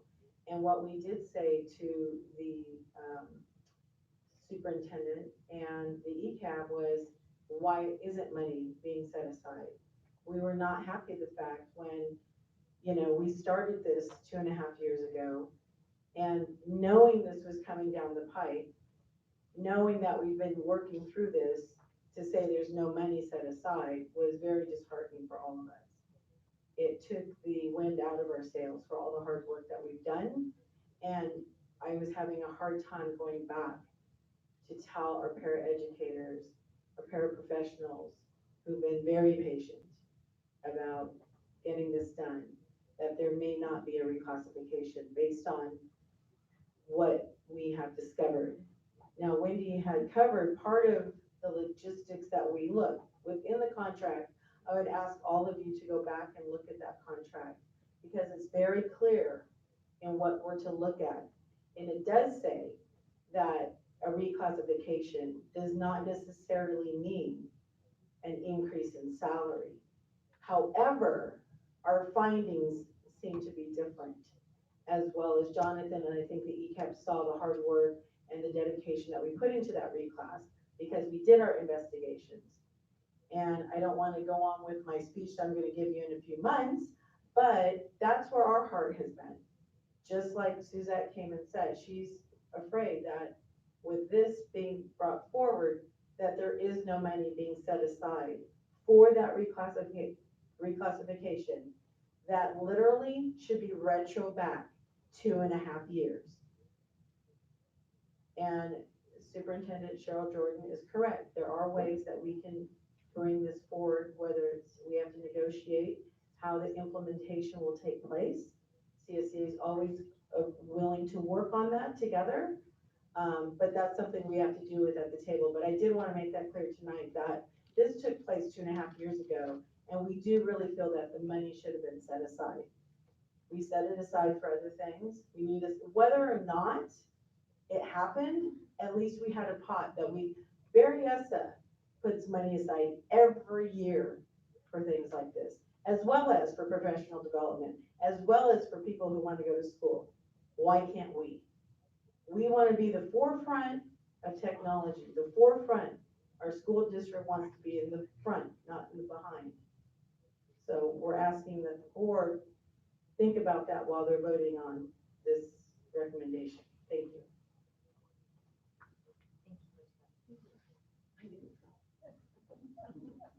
Well, tonight we're asking the board to approve our second interim, report. So this is our second interim projection. And so that is what we're asking for tonight.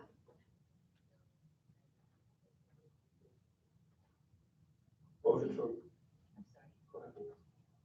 See, when I looked at that, I asked when the exact same question, and say, why is suddenly treatment is not a part of this? And then each one of us had the same question.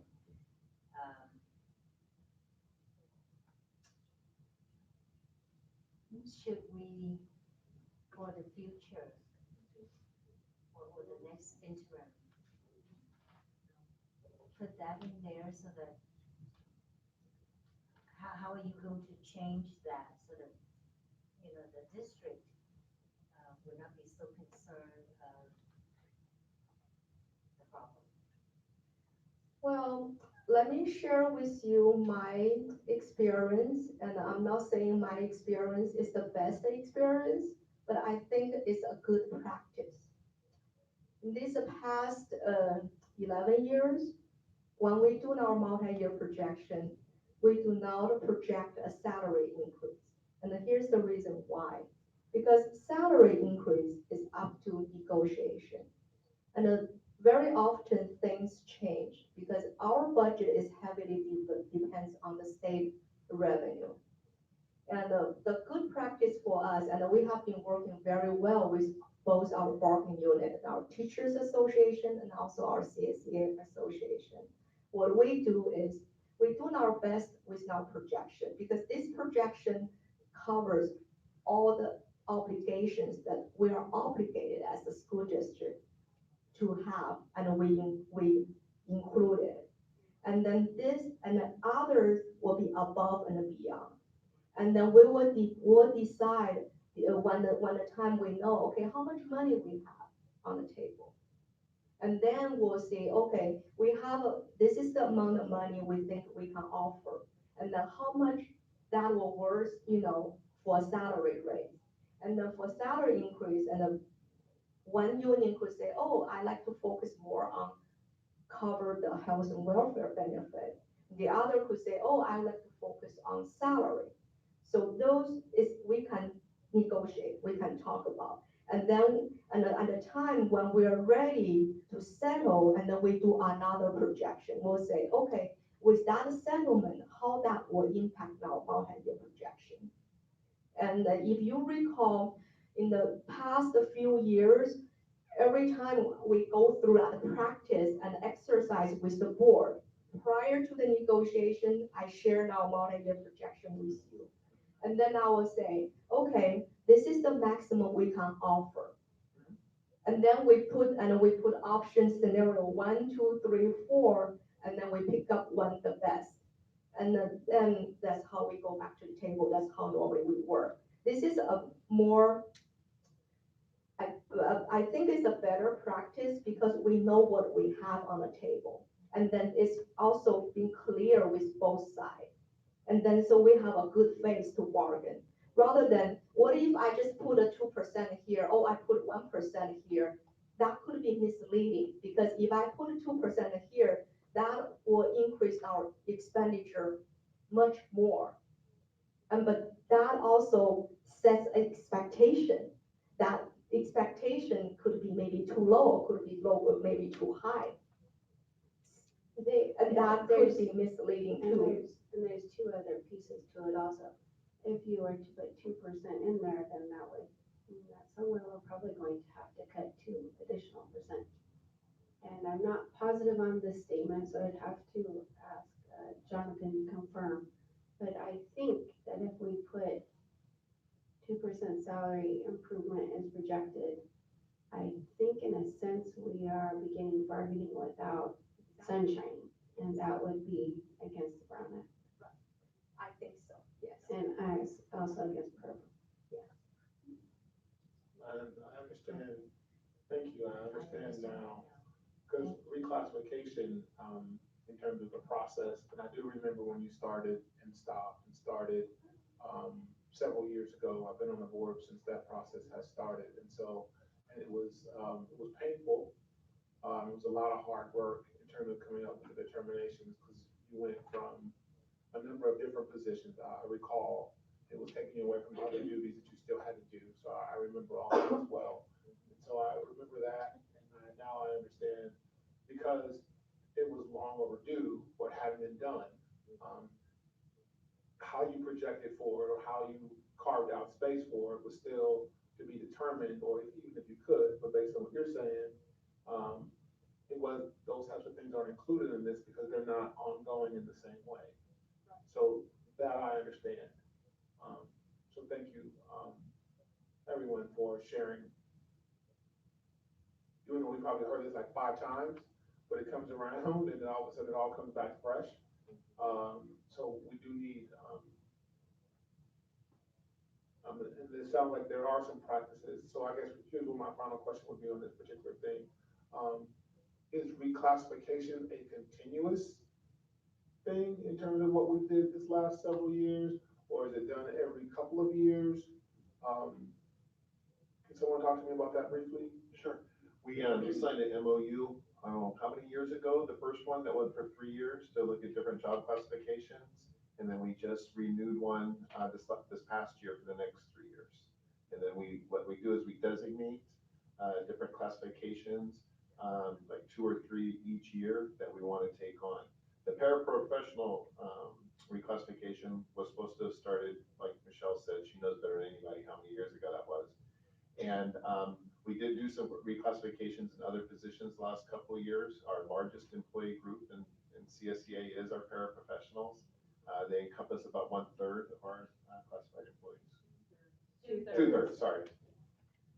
There's 150 something paraprofessionals. Yeah, 201. So they were last? That's all the other.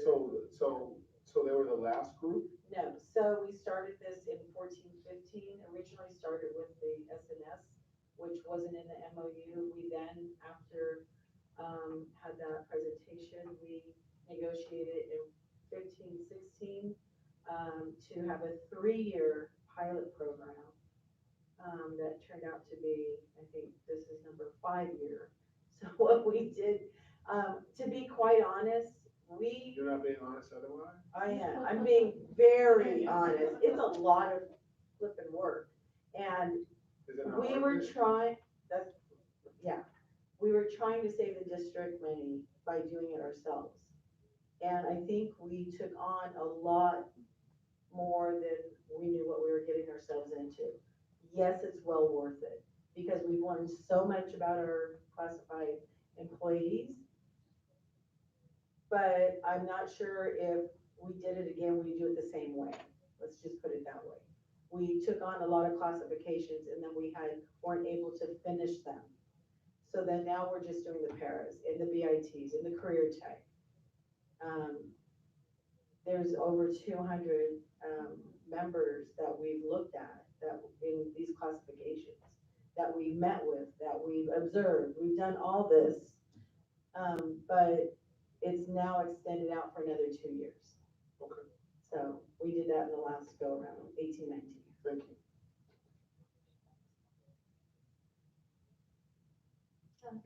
Thank you, Michelle. Any more questions for Wendy? If not, we shall move on. We need a Oh, motion, yes. this is the action Is there a item. motion to adopt the 2019-2020 second interim report? A motion that we adopt the 2019-2020 second interim report and submit a positive financial certification to the Santa Clara County Office of Education. Is there a second? Second. All in favor? Aye. Any opposed? Seeing none, motion carries. It is adopted. All right. And I believe D is also you. Right, yeah.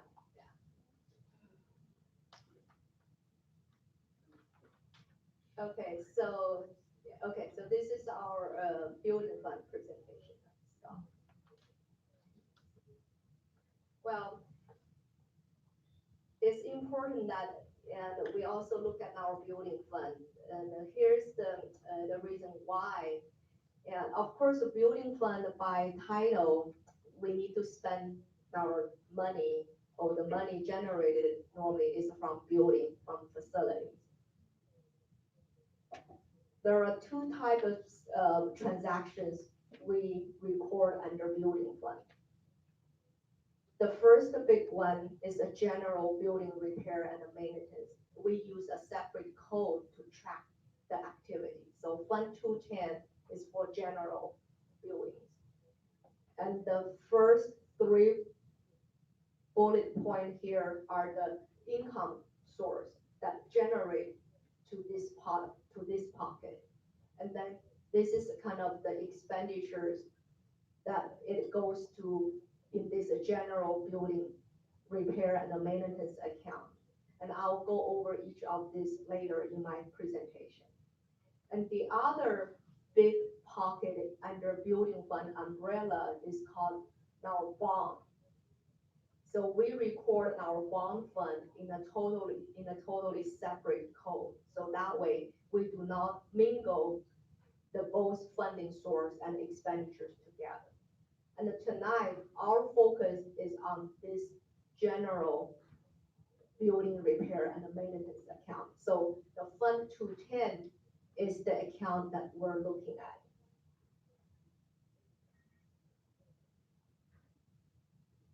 Here's an overview of the funding source in the general building fund account 210. The green bar is called ERAP. I'll go over later, what is ERAP means, but you can see the green bar is this pocket of money, ERAP pass-through. And this reddish bar is called RDA pass-through, is the redevelopment agency pass-through. And then the blue bar represents our rental income plus the interest earned overall in this fund. So those are the three major income sources we have. And then you can see the red one is the one is started to increase and going up. And as a matter of fact, last year, we received almost 3.5 million. Because of this large income source, it helps our building fund to grow. Now let's look at each category. ERAP. ERAP means Educational Revenue Automation Fund. Basically, this funding is based on the positive tax increment in the redevelopment area. What does that mean? I did some research. Back in 1958, city of Milpitas established a redevelopment area. And then in that redevelopment area, like the Great Mall area, the bar station, the potential, they call it potential bar station, and also the south, the Asian Mall in that area, and even the city hall. So they identify those areas, and they call them redevelopment agency. So they acquire the property and they establish that agency. And then we get money only when the property value goes up. That generates a positive property tax because those property generate a property tax, right? So every year, if the property value go up, there will be a positive tax increment. And then we will get 56% of that. So average in our revenue, the lowest year, very early age, we got like 270. But now because the property value did go up in Milpitas dramatically, so we get up to almost $1 million now from this ERA fund. And then the other pocket is called the RDA residual pass-through. It's also related from the redevelopment agency properties. This funding is based on the debt because when they acquire the property, they probably borrow the money. And so they have their obligations. After they paid off their debt obligations, if there are any leftover money, 56% of that leftover is going to be redistributed to all different government agencies. And we normally, so The lowest we get is about 600K. In the early years, that was back in 2012 and 13. That was the first year we started to receive this pot of money. And last year, 3.5 billion. You can see this is the large income source that will help us to help our building fund to grow. And the other pocket is the lease and the rental, and plus the overall interest in the fund here. And we have a Murphy side. Right now, we rent it to two private schools. That generate about 860,000 rental income each year.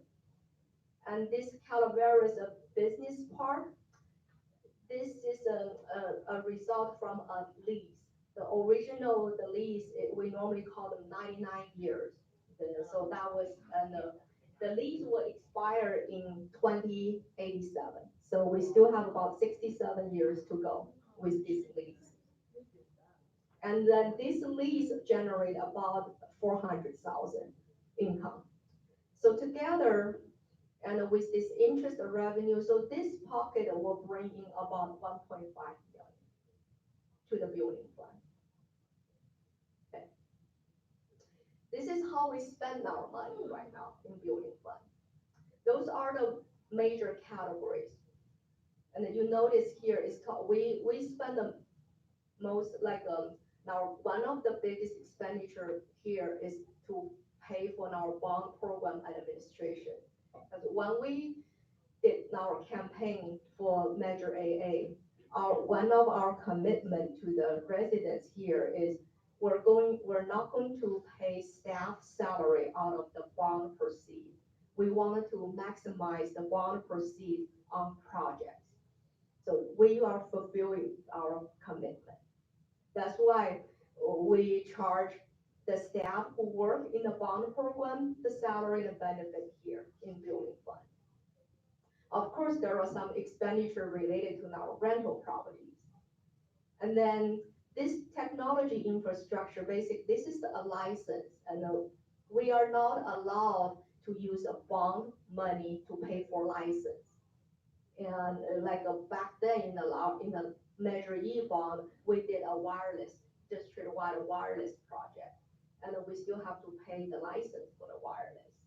And we also use the bond money to purchase the laptop for teachers. And also there will be license associated. So it's a small amount here. And this other side improvement and other expenditures, and basically it depends on, this too was a emergency building repair at a high school. And this was in between the bond project. And yes, and then in current year, right now we have 242,000 budgeted. Majority of this actually is the out-of-pocket cost for us for the electrical school bus. So we fund it here. And the city college, that is our college extension campus. We own 40% of that building, and we also share 40% of the cost. And all the costs associated with that center is paid from here. And this year we estimated 400K. Most likely we're not going to spend 400K, so, and the savings will go into the fund balance later.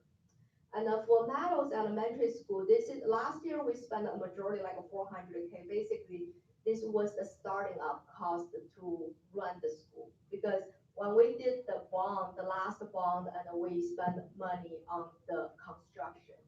And in order to open the school in last year summer, we have to purchase furnitures, we have to set up equipment, so on and so forth. So basically that's where we spend the money from. And then we transfer each year, you see, we transfer a certain amount of money to our deferred maintenance fund.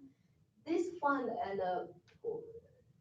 is not in use anymore by the state. We used to receive money from the state, roughly about 300,000, and to help us to do some basic maintenance work. But that money went away after the local funding control formula started. But we still have some basic building repair work and the maintenance job we needed to take care of. And we asked the board to approve a fleet replacement plan for MOT and the student nutrition department 5 years ago. What that means, because our vehicles are like 20 years old. And we developed a 5-year plan. Each year we spend about 250,000 to replace them. And most likely next year will be the last year we're fully replace all our vehicles. So it's a really a good investment. Our employees, especially the MOT staff, they're very happy with this. And then the 1.45 million transfer out to general fund, you see that in our general fund multi-year projection. Every year, we transfer this dollar amount. And I looked back at the document back in 1998 and 2000. This number has never been changed. And I researched why they come up with 1.4 million instead of 1.5 or 1.3. Why this number? I think back then the board policy and the direction was all the rental income received was about 1 million, and plus the interest earned. And then the board also allowed the staff to transfer up to 200,000 of revenue generated in building fund to come up with this number. And ever since, this number just has never been changed. We just continue this practice. So this is where we are. This is how we spend this money. Okay. And this is now building fund balance. You can see that starting in 12-13 year, it's like we're at 2.8 million. It's pretty low. And gradually, because of that RDA residual money, and this was the first year we started to receive that, it helped us dramatically to increase our ending fund balance. Now we're projecting by the end of current year, we're at 16.5 million. Okay. We have a current building fund reserve policy. And I'm not going to read this, the key portion, the part is here I wanted to focus on. A reserve within this fund shall be retained at a minimum of 3 million if the district budget condition allows. So this was the policy we have been used. And because back then I can see 3 million was a reasonable number because that policy was in place probably in year 2000. So it's been in place for a while.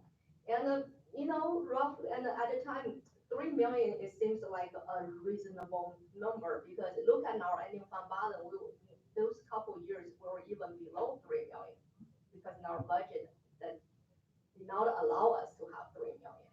But, over the years, luckily, our building fund balance to go up and we're accumulating money.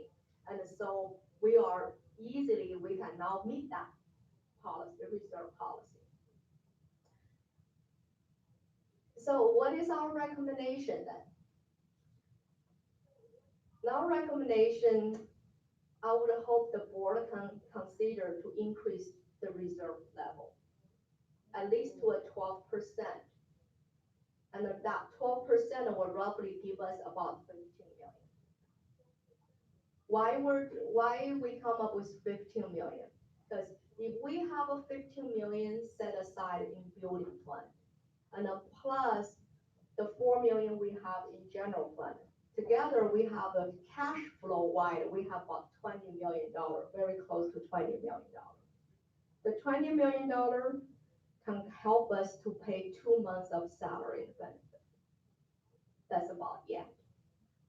And also, let's keep in mind, even though we have a 284 million bond passed, and once the bond, we're spending the bond money on construction.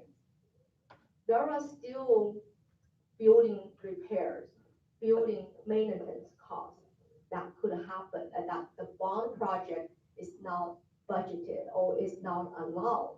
So we needed to set aside some money to prepare for that.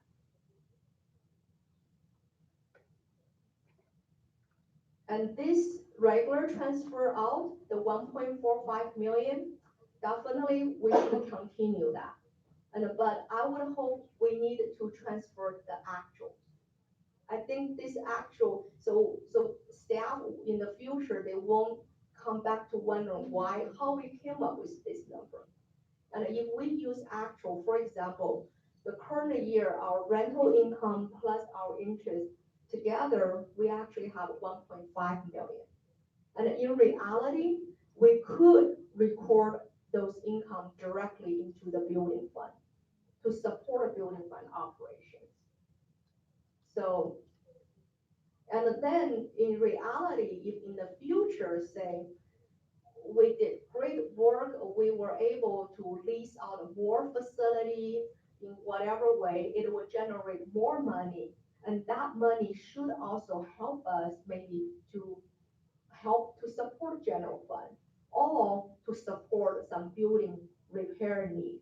But that can be under the board direction. So the board can provide a direction to the staff. You can do either way, so you have some flexibility. And then the third recommendation is we should record the eligible expenditures. Eligible expenditure means the building fund money still we have to spend on building related activities. For example, right now we have this solar system payout. It's about 1.2 million every year. I think this is a very legit expenditures that we can record in building fund rather than in general fund. And then we might have some repairs that not qualified in the bond program, which we do anyway, so we'll have to pay them out of here. And then we have some positions that are related to building maintenance. For example, in the next item, you will see there are a couple positions we're recommending. Right now, they're funded out of a general fund, like the solar skill maintenance position. That is a very legit position that we can pay out of building fund. So that will relieve some pressure and the burden from our general fund. I'm going to stop here and for questions.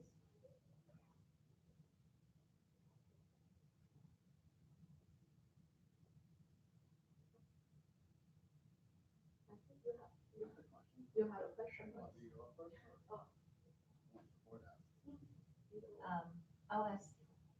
I'll invite Suzette first and then you, Mindy. My question is answered. Okay, Min.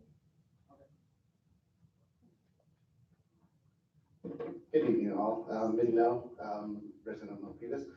This is where my expertise comes in as part of the finance industry. So Wendy, you talked a lot about us being in a bear market as far as growth with unemployment and being in that. When we looked at the building fund, that growth projection in the building fund also mirrored the fact that we've been in a positive market. Now, we talked about the fear of recession. So to cap it off at 15 million at the minimum, I understand what you're trying to do because we're at 16, you kind of want to keep that level. But the fear is if we go into a recession, we're going to have the need to dip into that building fund. So I would ask for consideration to lower that minimum to more of a 10 million. And ideally look at the regular transfers of 1.4 because of the fact that it stayed consistent over a while to help us balance the budget because the revenue streams that we're creating, we should definitely increase that a little bit more. Now, that number, I don't know, I'm gonna lean on your expertise on that. But ideally, to really create a sustainable building fund going forward in this next decade, I would say two suggestions. That minimum should be reduced to, or increased to 10 instead of 15, and increase the amount of transfers to the general fund from that perspective. Thank you. Thank you, Min. Thank you, Ming, for your input. And I see where you're coming from. And so let's go back to this board policy.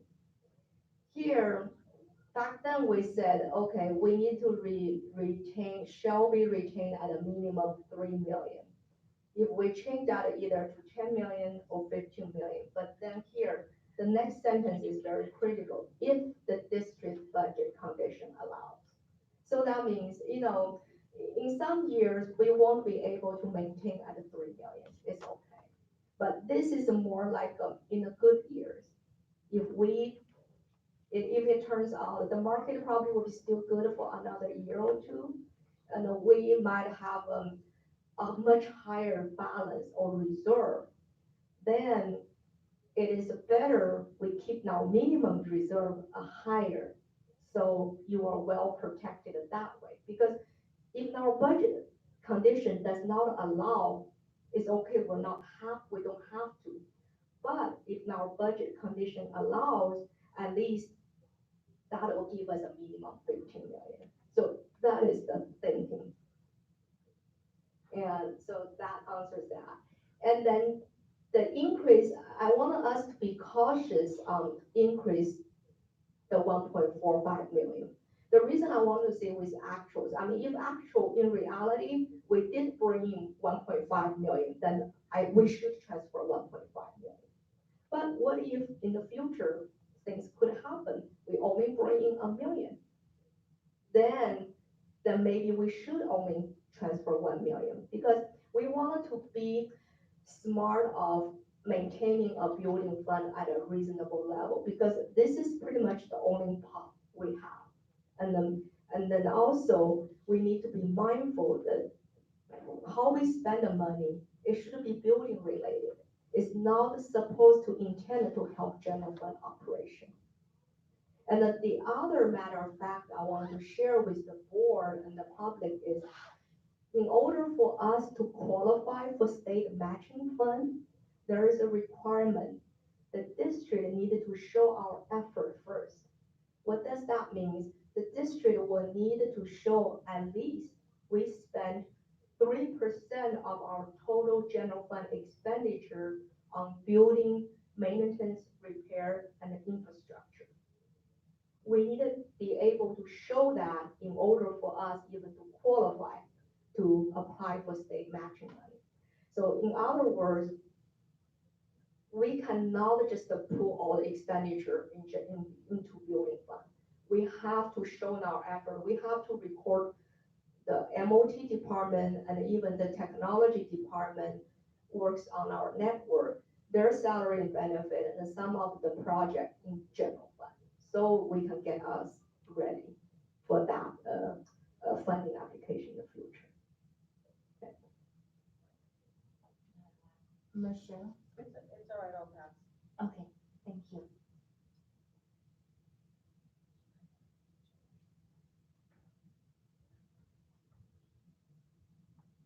Are you done with your?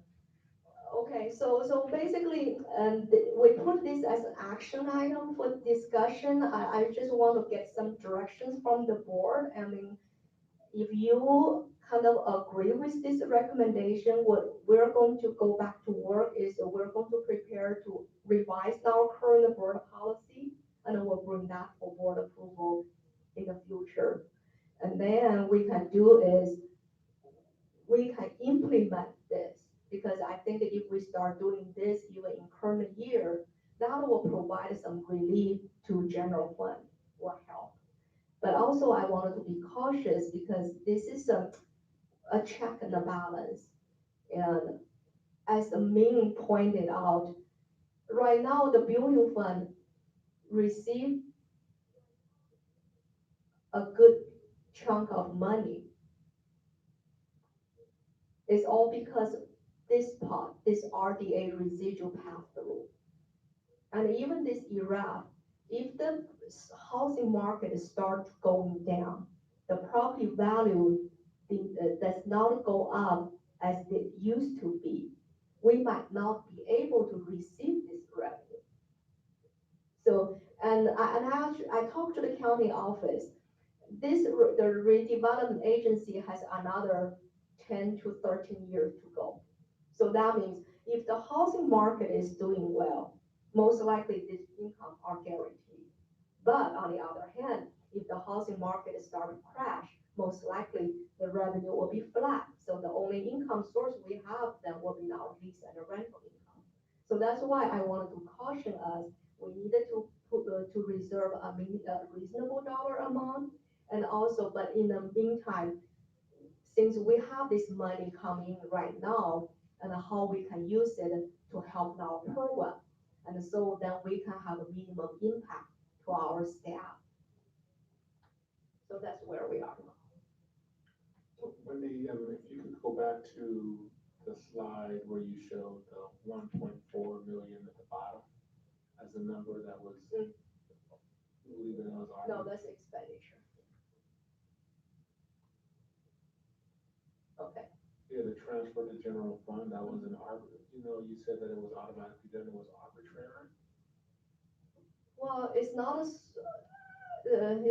really arbitrary, but the reason basically this number is a combination of our rental income plus the interest earned plus additional 200,000 from the from the other income.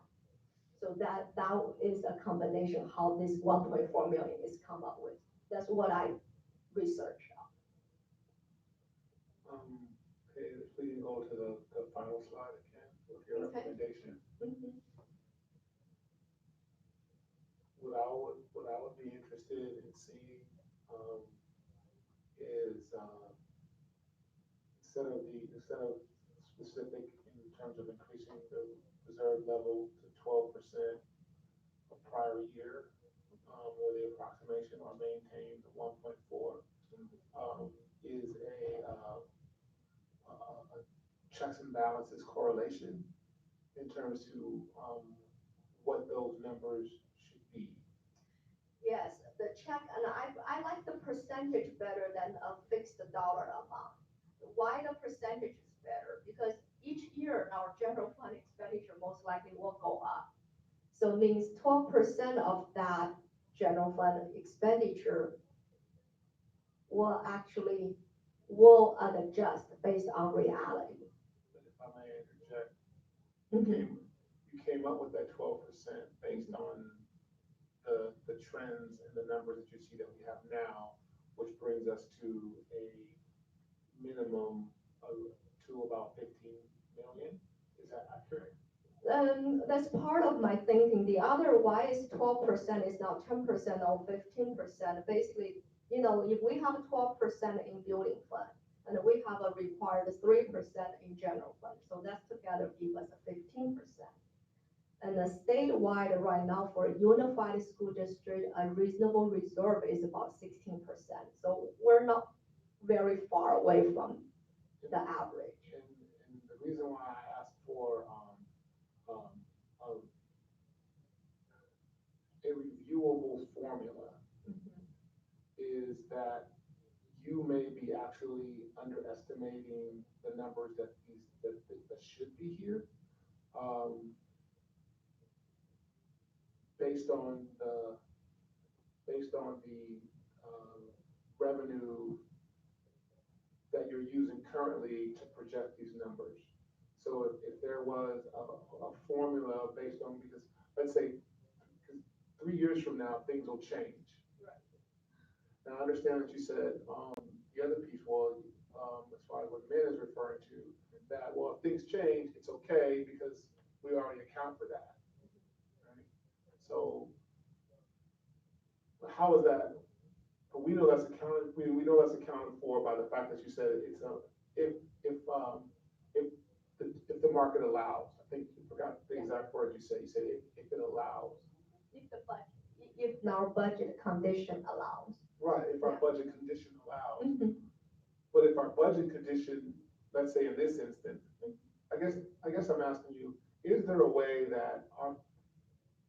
to calculate these increases to the reserve level and maintaining the actuals in a formulaic manner so that every year we're always contributing to it, no matter what the economic situation is, because we're always going to need it on an ongoing basis.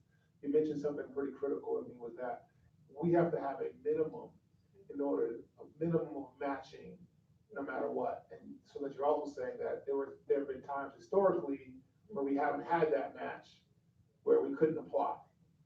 No, we have always maintained our 3% in our general fund. So we were able to apply the state matching money. But there are 2013-14, the state actually lifted that. So the district is not required to do that. But if the district still plans to apply for state money, we're still required to do that. So for Milpitas, we have always been maintaining our obligation in general fund. Okay. It makes sense to me now more why you're at the 12, and maintaining the regular transfer of actuals. Thank you. Yes. I mean, honestly, this is just a recommendation. That's the best that we can come up with, and I'm open for ideas. And if the board feels, well, 12% is too high, we lower to 10%, and that is, that is really under the board directions. I mean, you can do that. So I don't know if it's high enough. So, I mean, that's just me. I don't know if it's high enough, based on the fact that we are gonna be building, times are gonna change, and we're gonna have properties out there. We've got Randall, we've got Mallows, we've got this new campus, and this is all building fund related, and there are gonna be, costs associated with those over the longer term. And, well, you can keep more than 15 million because, we just say it's at minimum 12%. At least we increase to that level. But in reality, just like say, for example, right now, our current board policy says we only need to have 3 million. But look, we have 16 million now. So you can be over that dollar amount. Okay. But if you lower that, that means you just open yourself to a much wider door for other things. People will say, oh, hey, you only need to require $10 million. Fine, let's spend all the 6 million on other things. Right. If you ask me, if we can do 20 million, that's even better, but we cannot afford that. Okay. So Wendy, if you set 12% now, and 6 months from now, you said, no, that was wrong, you want to move it to 10%, can you do that? Yeah, of course, it's a board policy. It's up to the board to revise your policy. We can revise it as many times as we want. Right, but I'm not recommending you to do that because, again, it depends on your philosophy and what you want to achieve. No, well, what my question is, I just want to make sure that it's not set on stone that 12% is there, and then in case something happened, we cannot do anything to, so there's no restrictions on this. What do you have flexibility in our language because this part allows you the flexibility, so you can go either direction. The 3 million. No, this, if the district budget conditions allow. So this gives you the flexibility. Honestly, you can go, if our budget doesn't allow, we probably will be lower than 15 million. But if our condition allows, at least we need to have 15 million. Right, so we can go ahead and update and adopt the 12% now, and if it needs to be changed later, we can do so. Right, yes. That's my point. Okay. So is there a motion? What about Kelly? What's your input? Oh, sorry, Kelly. No, I'm processing and I understand what you're, saying, as long as we still have the flexibility, to modify it if the district budget conditions allow. It's not set in stone. I mean, I think that if we go over or more than what's needed, we could also reduce it, right? Yes, but I'm not recommending you to reduce it because if you reduce it, you have less money in reserve. And in my previous slide, yes, yeah. And it's very hard to build up the reserve. So you need basically, you set your standard or your expectation in the middle range. And so that way, we set our bar high. But it is the board direction, I mean, the board is choosing to do that, and it's fine. I mean, we don't have to make a decision tonight, I mean, this is just open for discussion.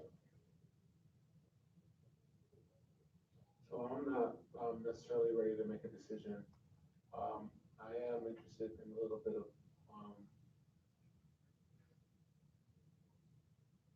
additional research as it relates to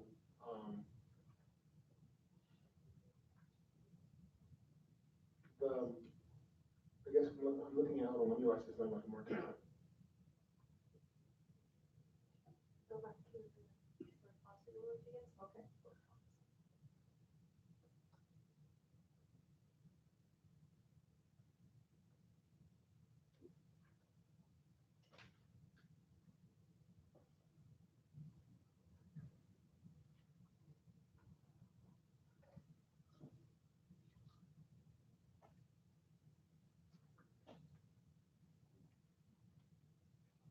Quick, go back to the last slide, let me please.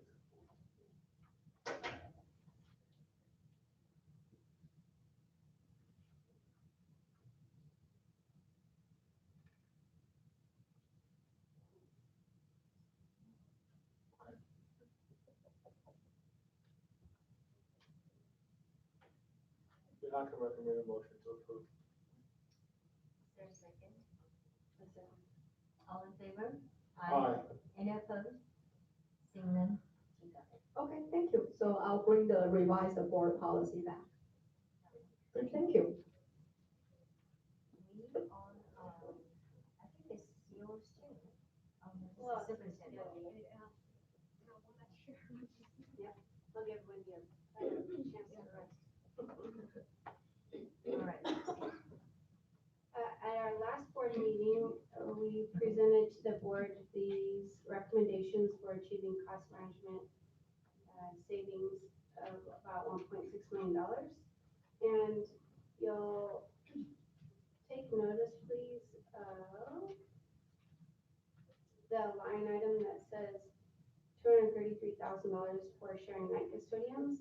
This morning, we met with CSEA leaders, including MOT leaders, and I'm really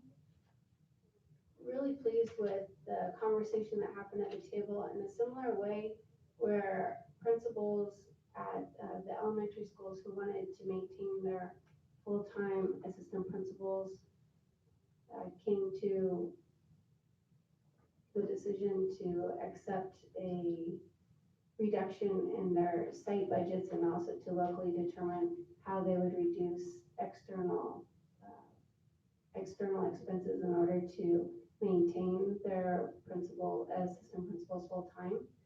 With that in mind, CSEA leadership, Michelle, came to us and had already gone through costs of different open positions that we had, vacancies, and we agreed that rather than filling those vacancies, we would use those to achieve the cost savings.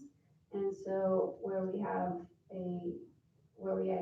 previously discussed potentially reducing a staff secretary at the district office, the day of or the day after that discussion with the board, we had a person who resigned from her position. And so at the time we thought, well, that makes that one a little easier because it doesn't mean it's a person we have to lay off, it's a vacancy. However, the classified staff in learning and development strongly feels that they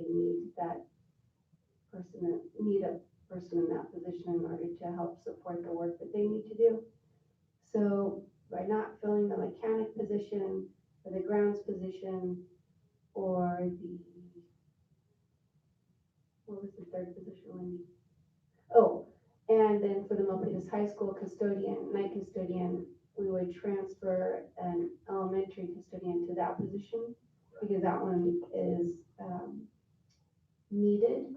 And then we would implement the shared elementary night custodian at those two elementary schools. Then, because we have an upcoming retirement in December of this year of a custodian, that position won't be filled. So through attrition, we would, and not filling the vacancies, we would achieve the $233,000 in savings. And that came about through discussion with CSCA leadership. So I'm really thankful for your willingness to come to the table to discuss some alternative ways that we could achieve that savings. I have a quick question, if Michelle can come back up. You had mentioned. You had mentioned, that the B-class project is still underway.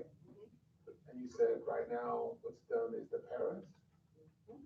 What's remaining? Is it that much? Whatever we haven't done yet. Is it It's late, I'm talking, don't ask me to think. Maintenance, operation, and transportation, number one. So that's not been done? No. Okay, so we can get, a list, or we can get. We have the. That will be, it's in the new contract. I can pull it up real quick if you want. No, I want to, I have the list. no, I want to physically see it, look at it. Oh, okay, I'll send it to you. I have it in our contract. I think it's supposed to go that way. Well, I think it goes to that, but you can. I'm good with So, it. it's online. Jonathan can I'll send it share to it. all of us, so you know I sent it. How's that? Yeah, it's important, thank you. Do you want me to go back and wait till you call me? No, you. No. Oh, okay. So, I too appreciate the fact that you had, we called this meeting, to sit down and talk about the, potential layoffs of 3 night custodians as well as a district office. I did have a discussion about a vacancy at Matos, which I'm a bit confused now because I actually went to the site today and met Eddie, who is the daytime custodian. He had sent me a letter that I would like to share with you. Come to find out, there has been a custodian at Matos at night. We know that's a vacancy. It ended, the substitute ended last week. It was our impression. I want to thank my team here that have lasted until 11:20 tonight. So, we were taken aback when we found out that the custodian position basically was being filled by a sub and had ended last week, and Eddie was told, you now have to do the duties. And my impression in that meeting was that there hadn't been a custodian and there was vacant. And this letter he sent me today, I'm gonna share with you because it's gonna give you pretty much a heartfelt reason why we need to really think wisely about shared custodial duties. My name is Edward Gonzalez, and I do have his permission to read this. And I currently hold the position of the custodian day-night, reporting to Mr. Edgar Duenas and Jackie Bovelvinger. Hope I said that right. I love my position at MUSD mainly because of my respective excellent managers and the school I support. Every day I have woken up thankful and happy about the opportunity I have been granted since August 7th of 2018 to do my job while always putting in 100% to accomplish my responsibilities for the day.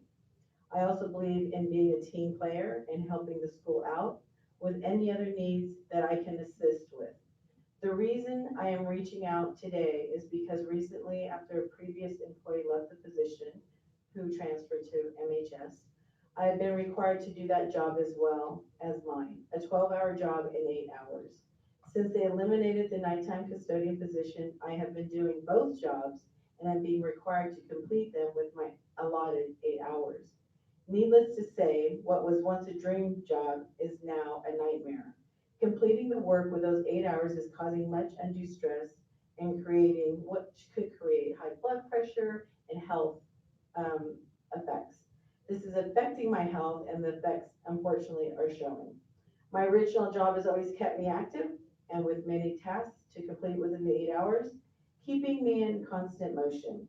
The additional responsibilities is hindering my health and setting me up for failure, as I am not one to produce support, subpar workmanship.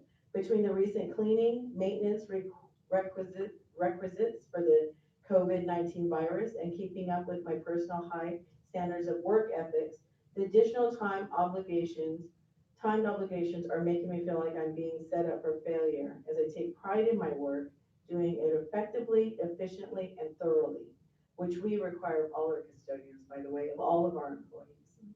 I am requesting that my work description, the added responsibilities, and the time frame in which I'm being asked to complete it be reviewed and considered, as well as how it is currently affecting my health and eventually will affect my job performance.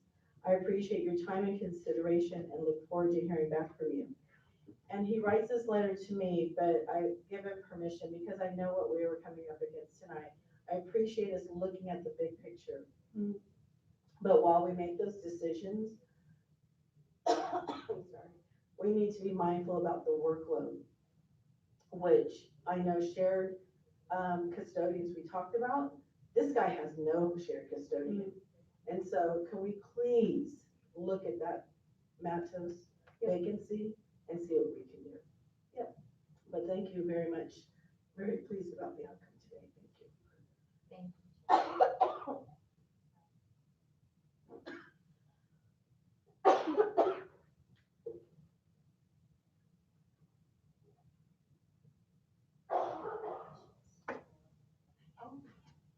Wait, are you speaking on this one or you want 18?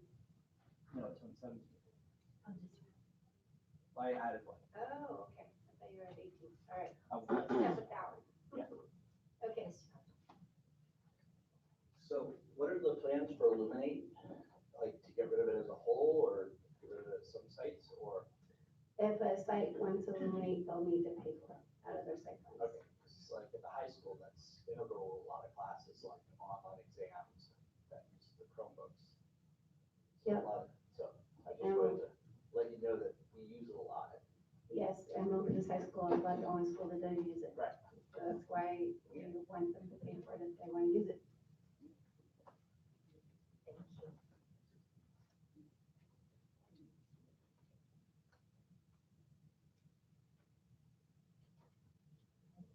So now we need a discussion and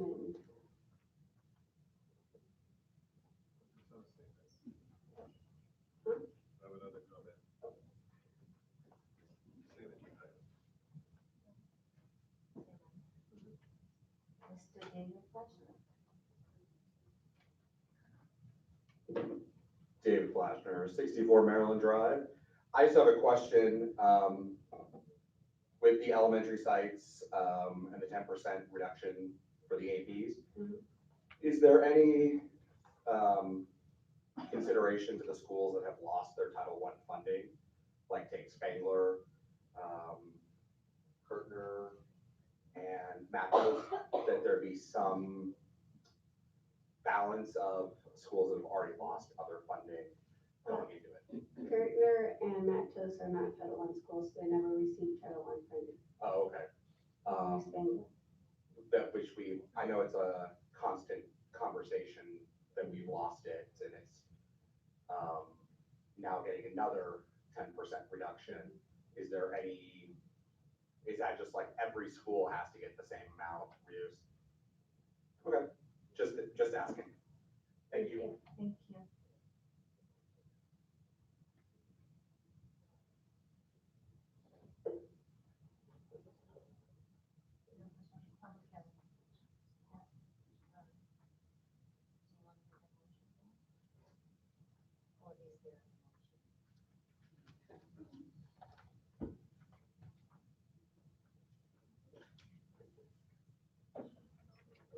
Yeah, motion to approve the district's cost management recommendation. With the, With the the amendment change to back take care of the custodian. yeah, right, and the change of the 233,000. And the DO secretary. Right. Yes. That's important Oh, okay. Make a recommended motion to approve the district cost management recommendation with the night custodian and the DO secretary Amendment, yeah. amendment. I second. All in favor? Aye. Any opposed? Seeing none, motion carries. Thank you very much. Thank you very much. It's never easy. Thank you. Thank you, Lynn. Thank you very much. Good night. All right, we are moving on to the consent items.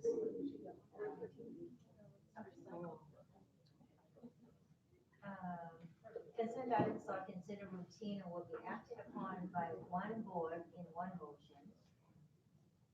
There is no discussion on these items prior to the motion unless members of the board, staff, or public request that specific items will be tabled or removed for discussion or correction. I have 18B to pull.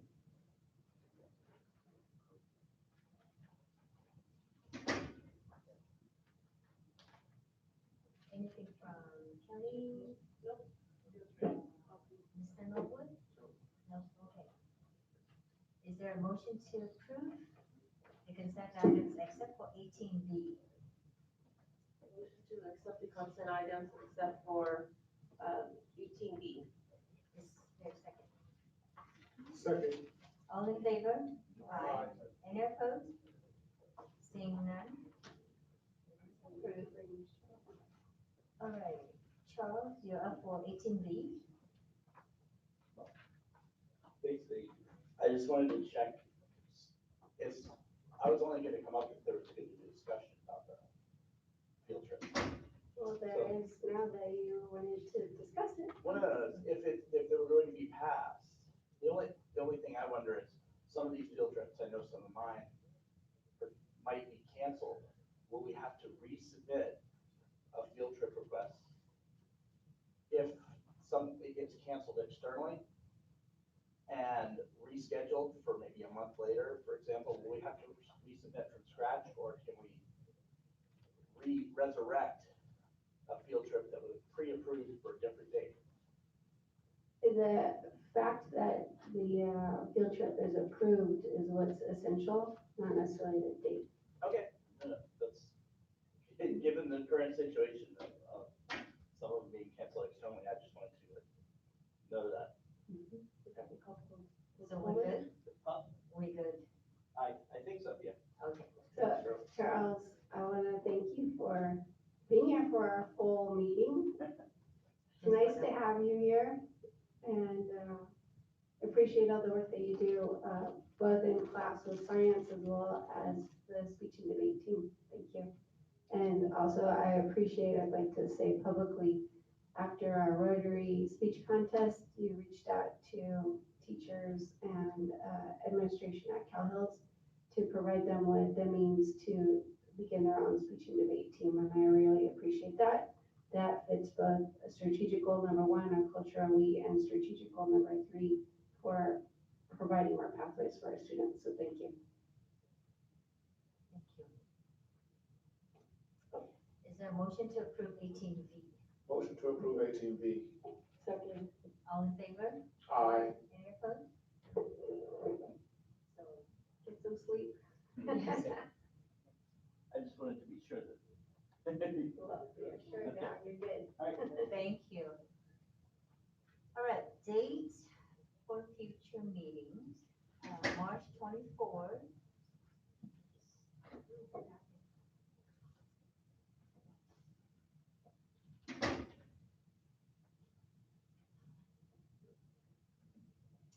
March 24th, study session at 5, closed session at 6, and open session at 7. April 28th, study session at 5, closed session at 6, and open session at 7. May 12th, same thing, and May 26th, the same time, same location, here in the boardroom.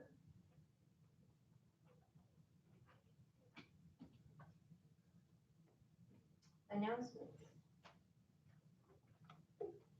I have one.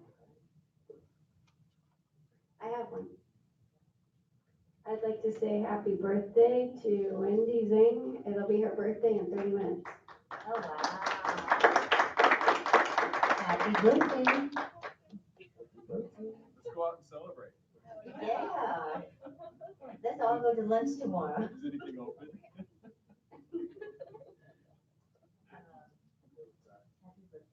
Happy birthday. 29.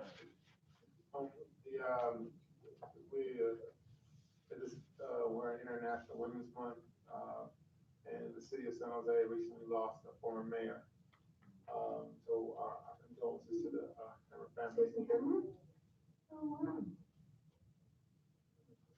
Yeah. So.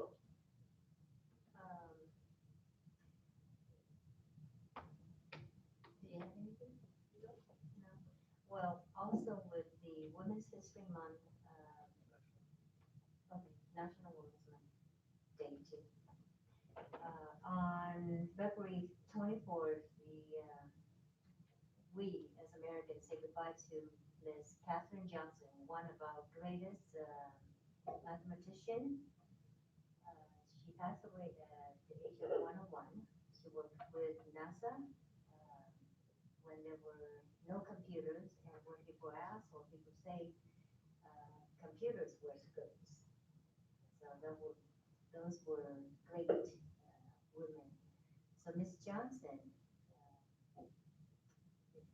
I just want to take a moment and to have a moment of silence to pay respect to her talents, her serving, her contribution to our great country, and her humility teaches us, me at least, with, that greatness has no color, no arrogance, and demand no rewards.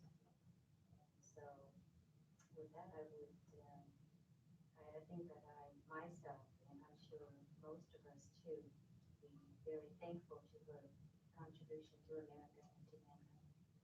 So we can help them to see moment to take on.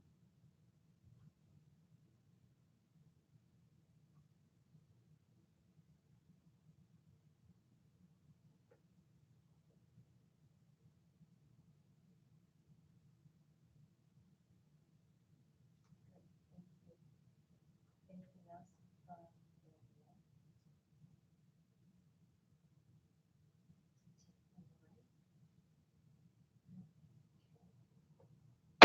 Meeting adjourned. Oh my gosh.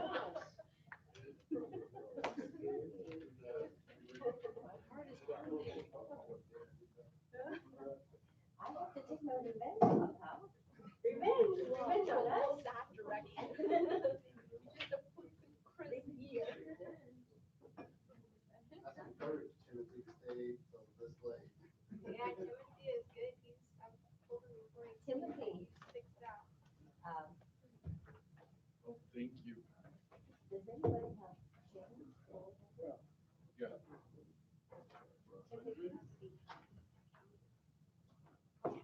online, right? You gotta receive it. You don't have 50.